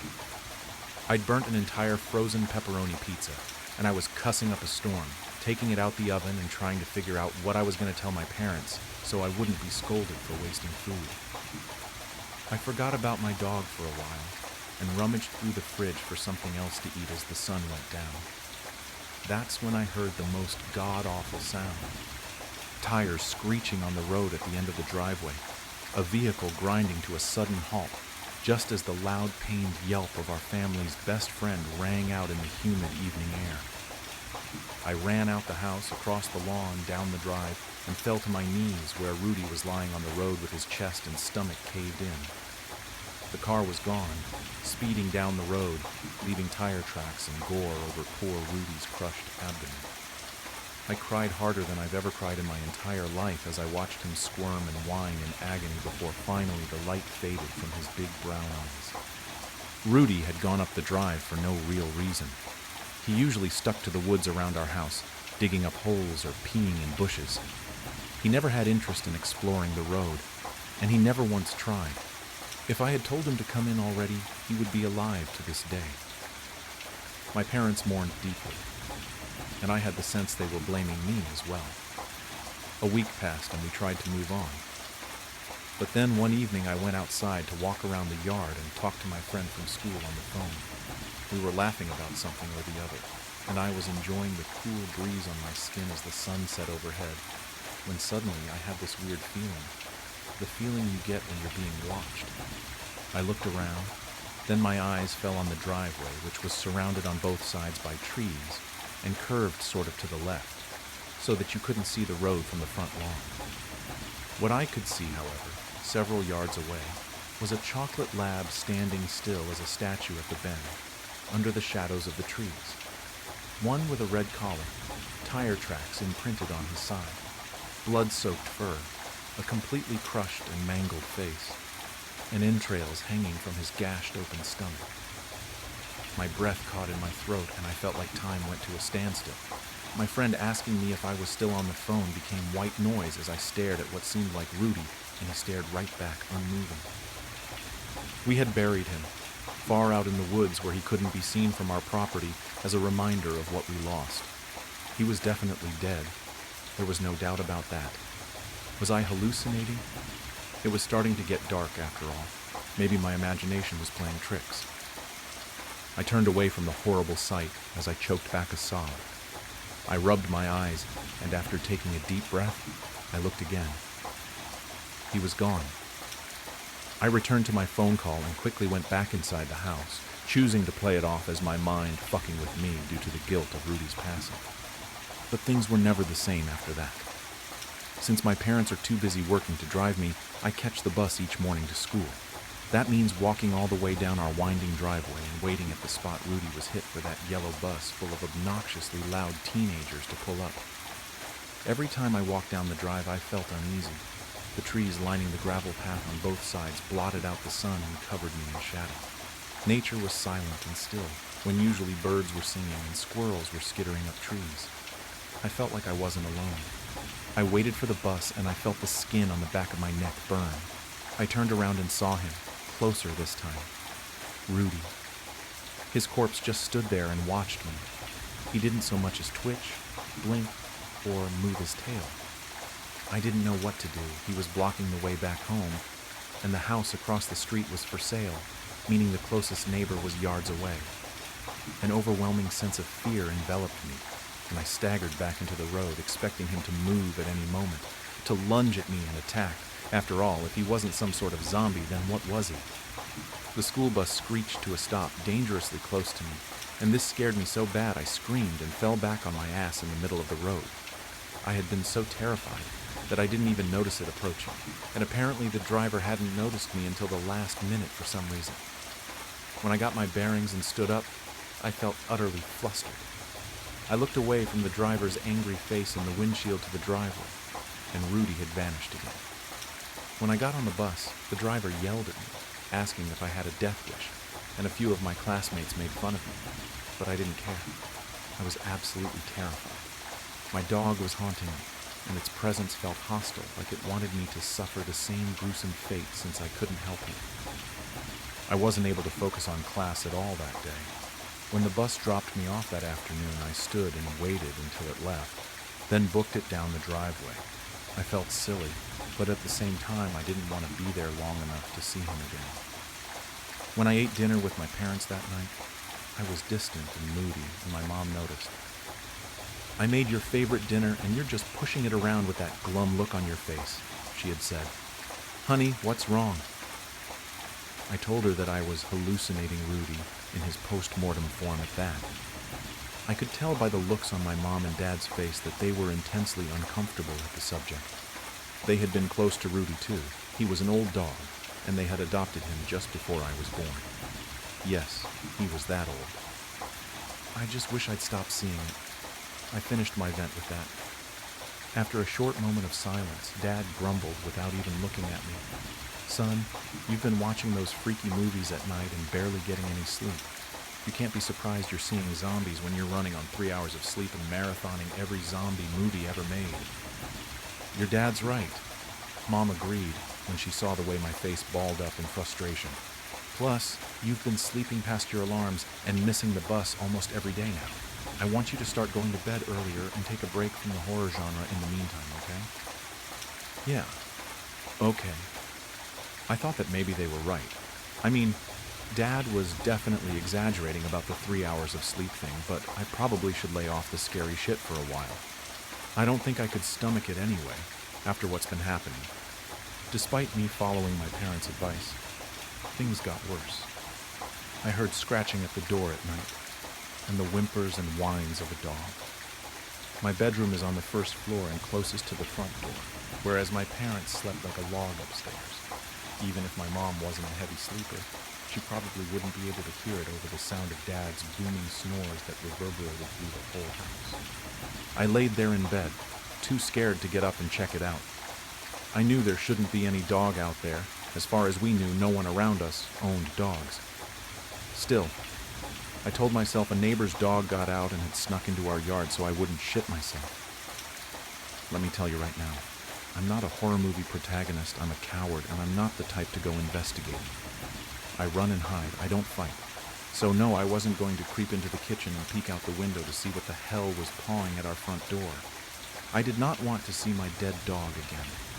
But as I listened to Rudy whine and whimper, I thought something sounded off about his voice. I can't describe it. It just didn't sound like him. It was a bit gruff and a little too deep in pitch, like a mockery of our dog. Then again, he was dead, so I understood his vocal cords weren't going to be in good shape. Or maybe his body was possessed by a demon. Either way, the thought of this made it very difficult to fall asleep. Paying attention at school was starting to become harder than ever before as I lost sleep due to this. My grades suffered, and my parents were threatening me with therapy, or grief counseling as they called it. If anyone at school somehow got wind of that, I'd be cooked. I could already imagine what the guys would say. It all came to a head when one night, the scratching and whimpering started up again. I decided that I had had enough and stormed out of bed towards the kitchen. I was going to be a horror movie protagonist if only to get some sleep, I'd decided. After a few stomps towards the direction of the front door, the sound stopped, as if Rudy, or whatever it was, heard me coming. I started to lose my nerve. When I got inside the kitchen, I tiptoed to the window and craned my neck to look out at the porch. My blood ran cold. Rudy stood unnervingly still on the porch, facing the window. He looked deader than a doornail, and now that he was closer, I could see his hollowed-out eyes and how his gray tongue hung limply out of his dislocated jaw.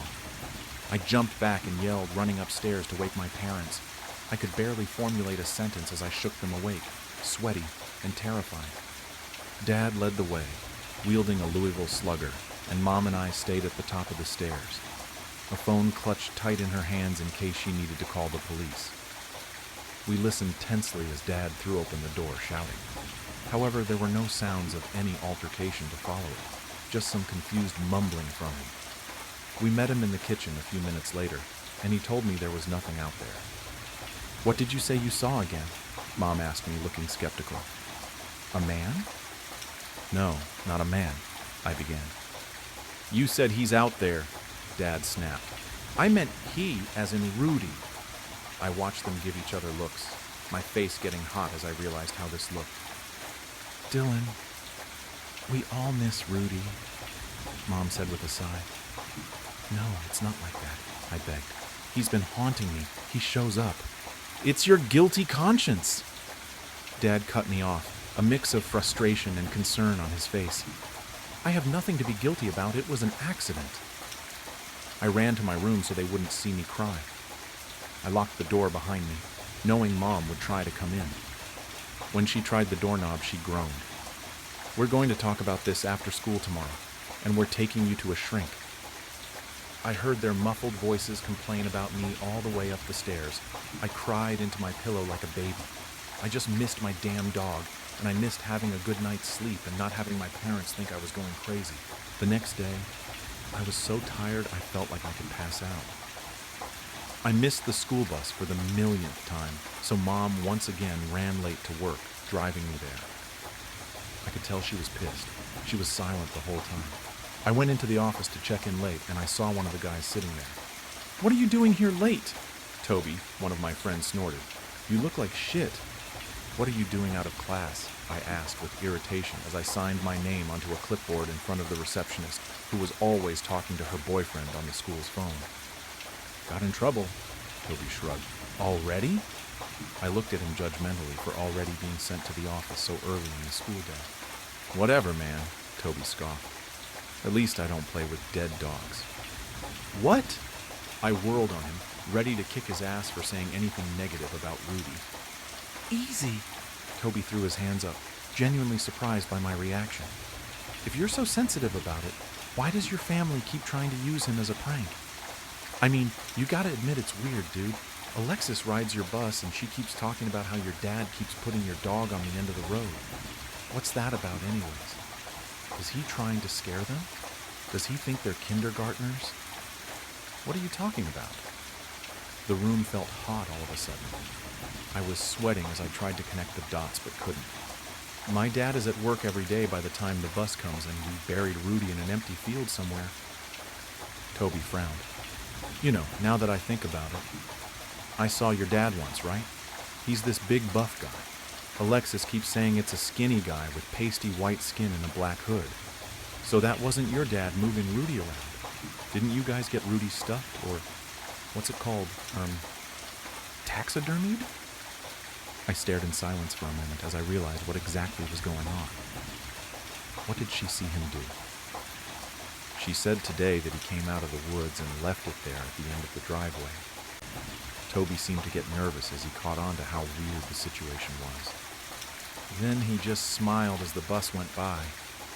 She thought maybe it was some kind of prank to scare the people on the bus, since it was like a freaky taxidermy job.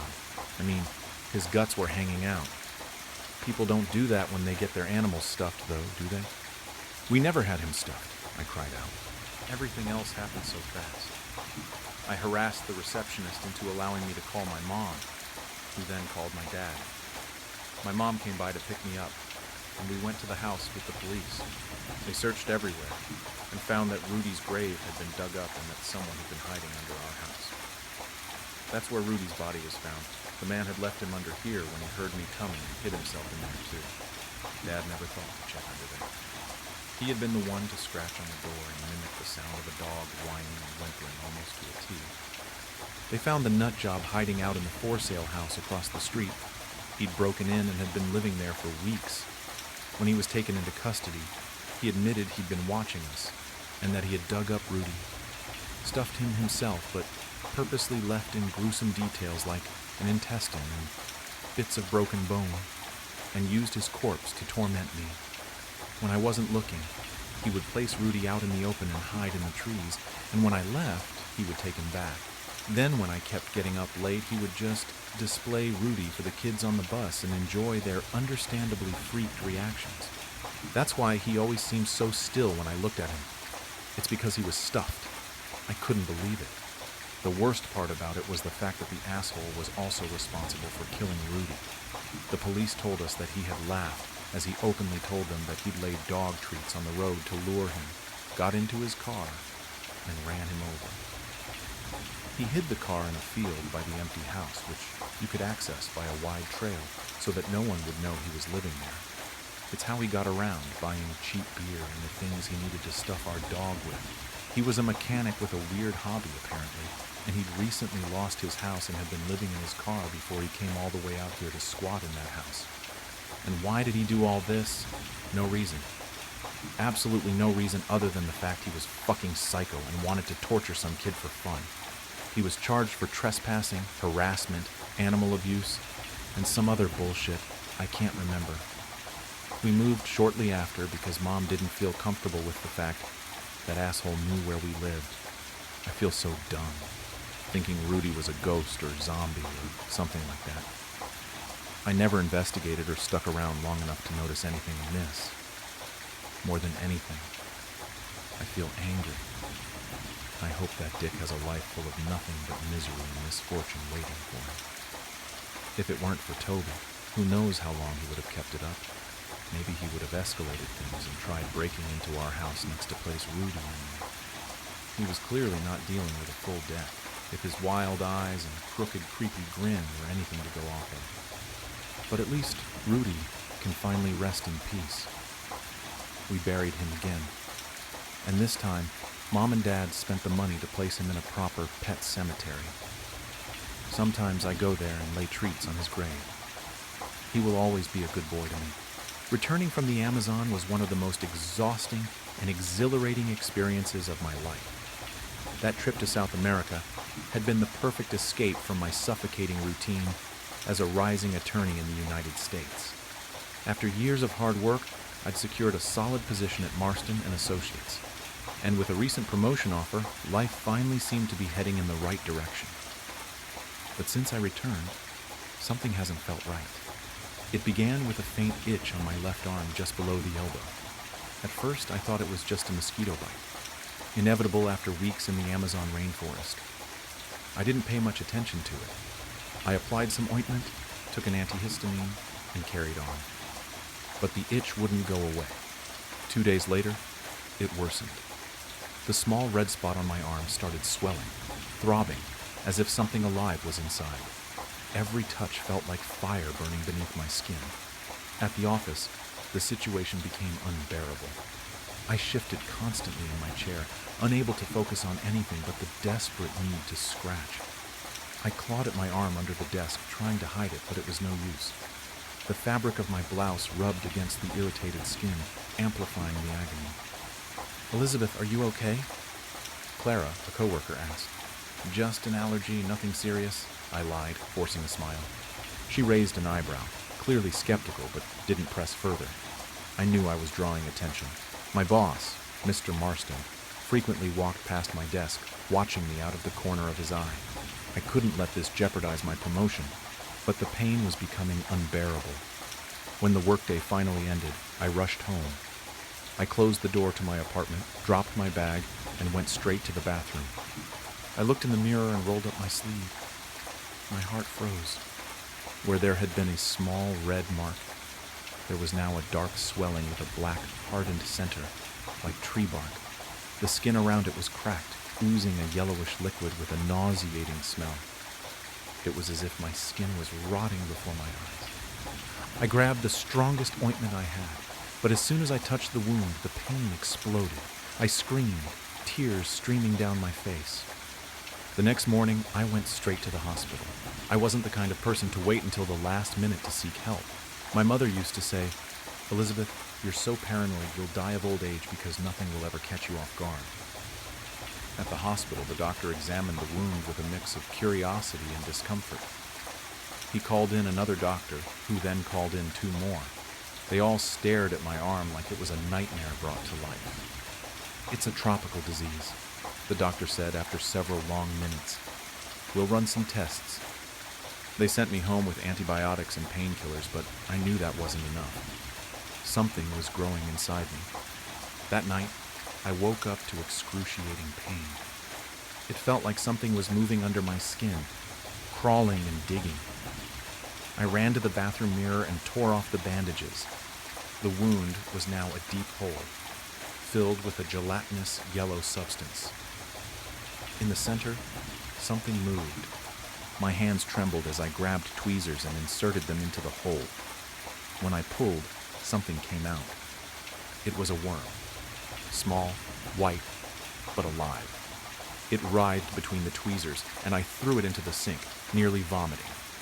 But when I looked back at the wound, I saw there were more. So many more. The days that followed were hell. I woke up drenched in sweat, my head pounding as if it would explode. The pain in my arm was no longer something I could ignore. It consumed my entire body. The wound grew at an alarming rate. Initially, it was just a foul, black, gaping hole. Now it spread like a cancer, devouring the surrounding flesh, which peeled away in chunks. My clothes clung to my arm, soaked with the viscous liquid that oozed constantly. I spent hours in front of the bathroom mirror, inspecting the pit my arm had become. It was as if something inside was alive. Small ripples in the decaying flesh, like waves on a contaminated lake, revealed their presence. By the 3rd day, after pulling out the 3rd worm with tweezers, I realized I was trapped in an endless cycle. I removed them, but more appeared, always more. I couldn't sleep. Whenever I closed my eyes, I felt the creatures moving inside me, digging deeper into my flesh. I became obsessed. I spent sleepless nights on the bathroom floor, extracting worms with tweezers, needles, anything that could reach them. My body was exhausted, but my mind wouldn't stop. For every one I removed, 2 seemed to take its place, and the sound. At first I thought it was in my head, but it wasn't. It was a low, wet rustling coming from my arm, the sound of something scraping against flesh, chewing, burrowing. By the 5th day, the nightmare reached a new level.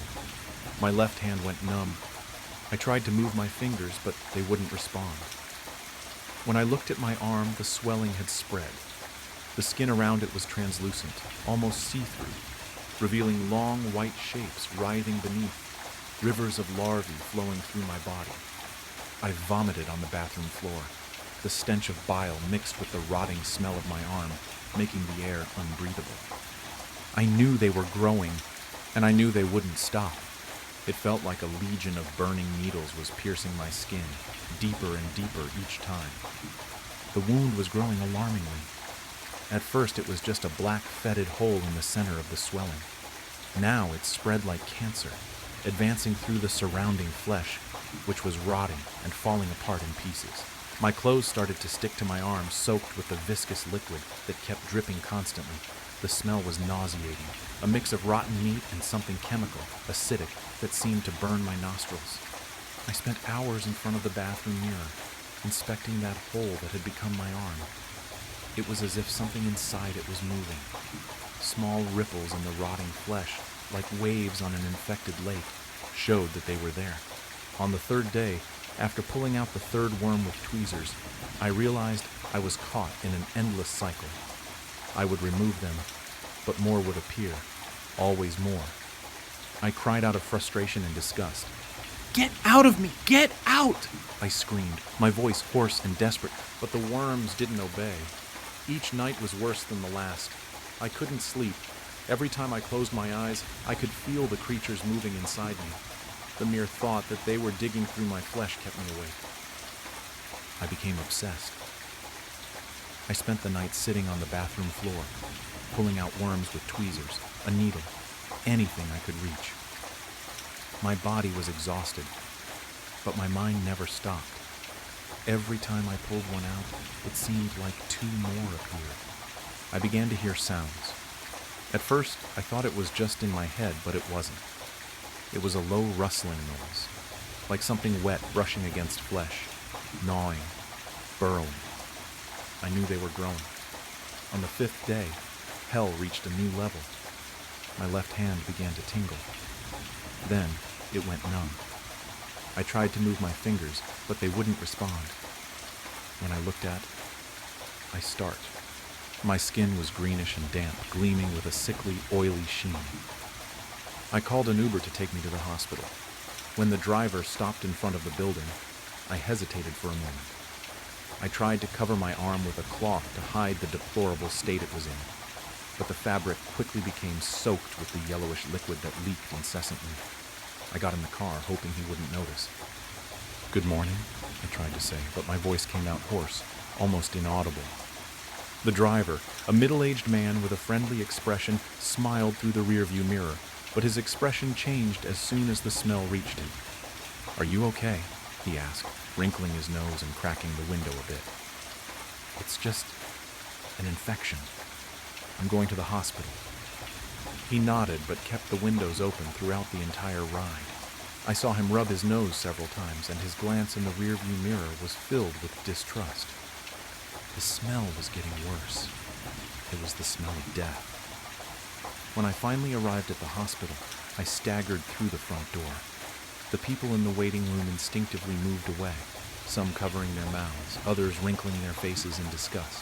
I was taken directly to the emergency room.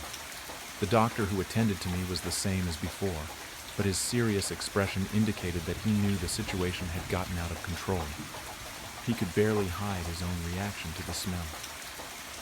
"Elizabeth, what happened?" he asked, while putting on gloves and a mask. I don't know. It's getting worse. It's growing." He looked at my arm, now practically unrecognizable. The wound had turned into a grotesque opening filled with necrotic flesh and viscous secretions. The center pulsed as if it had a life of its own, and the edges were covered in small worms crawling in and out, as if they were digging tunnels. It was as if they were digging tunnels. "We need to act immediately. This is no longer just an ordinary infection," he said. calling for other doctors. I was rushed into the operating room. The nurses' faces were a mix of professionalism and horror, as if they were trying not to think about what they were seeing. The room was cold, and the bright lights reflected off the metal surgical instruments. "We'll need to amputate the arm, Elizabeth," the doctor said, holding my healthy hand to try to comfort me. "There's no other option. It's spreading too quickly." I simply nodded. I no longer had the strength to protest. All I wanted was for it to stop. They sedated me partially, but I remained conscious enough to feel the first incision. When the scalpel cut into the flesh around the wound, a collective scream echoed through the room. Larvae were raining down. From the cut, a torrent of white worms exploded like a geyser. They were larger than the ones I had seen before, thicker, almost translucent, with quick and frantic movements. The nurses recoiled, some screaming, others dropping instruments on the floor. "My God," murmured the doctor, while trying to stay calm. The worms fell to the floor and began to spread throughout the room, crawling in all directions. The stench emanating from them was even stronger, a wet, rotting smell that seemed to fill every corner of the space. The doctor continued cutting, desperate to sever my arm from the rest of my body. But the worms didn't stop. They appeared from every side, burrowing into my flesh as if they were living roots, connected to my own body. The pain was unbearable, even with the sedatives. I could feel every movement, every bite, every slide of their viscous forms. "We need to finish this now," the doctor shouted, wielding a surgical saw to cut through the bone. But as he began to saw, more worms came out, this time faster, as if trying to escape. One climbed up his glove, crawling to his wrist. "Get this off me," he shouted, as another nurse tried to help him. The operating room was in chaos. The floor was covered in blood, pus, and worms. Surgical instruments were scattered around, and the nurses didn't know where to run. I could feel that this wasn't going to end there. The arm wasn't the only place they were. They had already spread throughout my entire body. "Doctor," I whispered, my voice almost inaudible. "It's no use. They're everywhere." He looked at me, his face pale and filled with horror. For a moment, I thought he was going to pass out. "Elizabeth, I'm so sorry." And then my vision darkened. I looked at my hands, but they were no longer mine. My skin was full of holes, and worms were coming in and out as if I were just a vessel. I'm going to start the story by saying that you should always be careful when running, even if it is in a popular place, or even if you have ran the trail a dozen times. It's always important to be aware of your surroundings. When I was in high school, I was an active runner. I would run every day after school, which allowed me to clear my head or just to get some clarity on things I had to decide. I had ran track on and off since middle school, so I could keep a good pace while running distance and even could run a pretty decent mile. This story takes place around the time I was a senior in high school, so there was a lot on my mind. Things like which college I was going to attend, or which colleges I could even get into, etc. Everything was changing pretty fast, and the amount of stress I had from school had finally gotten to me, so I had decided that I would go running in a park after school one day, just to give myself some time to think. The park was a pretty popular place. It had some really great trails, and it helped it wasn't far off from my house, so I ran there pretty often.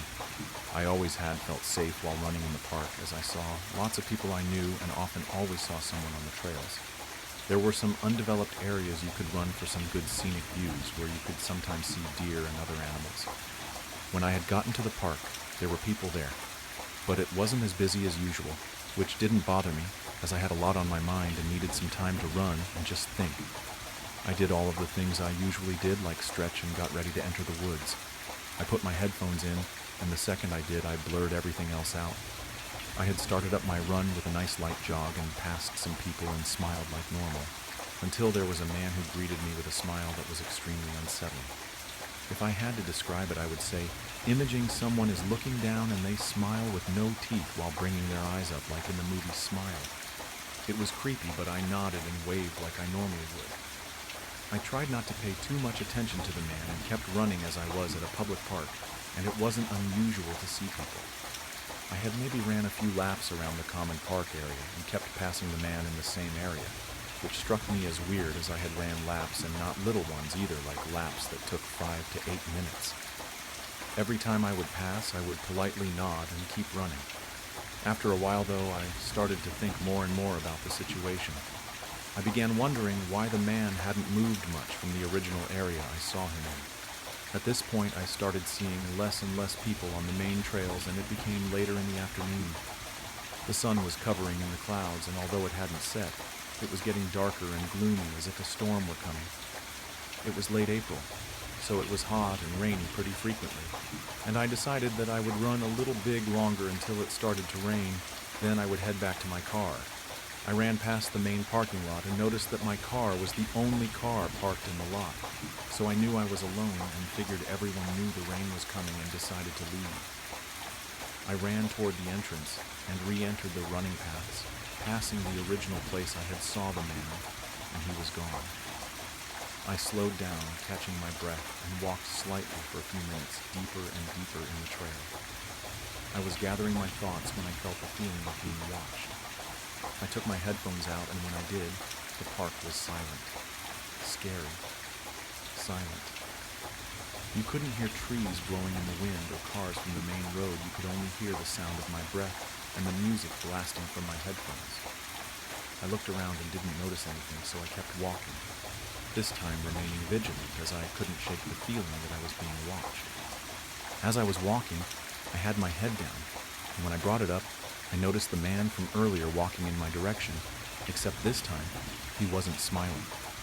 He looked agitated, so I didn't even bother to smile or wave. I kept my head down, but noticed he was in jeans, boots, and a long-sleeve shirt. Something I hadn't noticed earlier. It wasn't unusual for someone to be wearing that, but it was in the low 80s and humid from rain days prior, so I knew he had to be hot. I kept walking for a minute, hoping that I was in the clear, and when I made it probably 20 feet away, I turned around to see where he had went, and to my surprise, he turned around also, walking in my direction. I picked up my pace a little and started jogging, leaving my headphones out this time. Every step I took, I heard more behind me. I glanced back and noticed the man jogging as well. I thought to myself, jogging in jeans, boots, and a long sleeve? I was so deep into the trail, though, that I was equidistant to both the start and finish. And if I kept going, that I would loop around to my car without having to turn around, but every step took me deeper and deeper into the woods further away from the main road. And although it seems dumb, I knew I could not have ran past the man if he was planning on doing something I didn't want to find out. I had close to a mile left on the trail, but every time I would pick up the pace, so would he. I kept hoping that he would stop to take a breath, but he never did. I tried to rationalize it, but I couldn't, especially since every time I picked up the pace, he was quick to as well. The area was much darker now, and the rain had started pouring. I was now drenched, and as I took a look back, the man was even closer than before. He was gaining on me, and I knew that I had to make a fast decision, so I went for it, in hopes that if he was following me, he wouldn't calculate my next move. I was approaching a scenic dip-off trail that had been overgrown and covered by leaves and sticks, leading downward on a slope like a tall hill. People had stopped running down it because of how steep it was, but it cut right down the main loop, saving probably 1/3 of the remainder. At this point, the only people who really knew about it were the people who had ran it before it became overgrown. I picked up my pace as fast as I could, running straight forward on the main path, and covered my face with my arms, cutting a sharp left, running through the twigs, vines, and leaves. I heard an audible gasp, followed by the sound of heavy footsteps. I ran down the hill as fast as I could, hoping that I had made a right decision, too afraid to look back until I reached the bottom of the hill. I had put a good distance between us, and when I turned around for the last time there, he was standing at the top of the hill, looking down at me, breathing heavily, looking annoyed and angry, like he was on the verge of a psychotic break. He was breathing heavily, covered in rain, and just staring at me with such anger. I didn't stick around and ran as fast as I could toward my car, hoping that when I got to my car, the story would end there. But when I approached my car, I quickly jumped into it, pulling out of the parking lot as fast as I could. I looked in the rear view, noticing the man on the edge of the woods staring, and it immediately sent chills down my spine as there were no other cars in the parking lot. I was shaking the whole car ride home. and was too afraid to tell my parents, because if they knew, they wouldn't let me run again, and that was my only form of solitude. I laid in bed all night in fear, thinking about his unsettling smile and how creepy he was. I thought about how I should have known something was wrong sooner. I finally fell asleep after replaying all of the scenarios in my head and was woken up at 3 a.m. by my stepdad, who had just gotten home from work. I heard him enter the house in a panic, screaming for me, and when I sat up, he came into my room asking if I was okay, and when I asked why, he pointed outside. I quickly went outside to see my car door opened, and my car had been gone through, seats slashed and a busted back window. I was confused, as nothing had been stolen, but just to destroy my car was strange. I started thinking about who would do something like that, or why.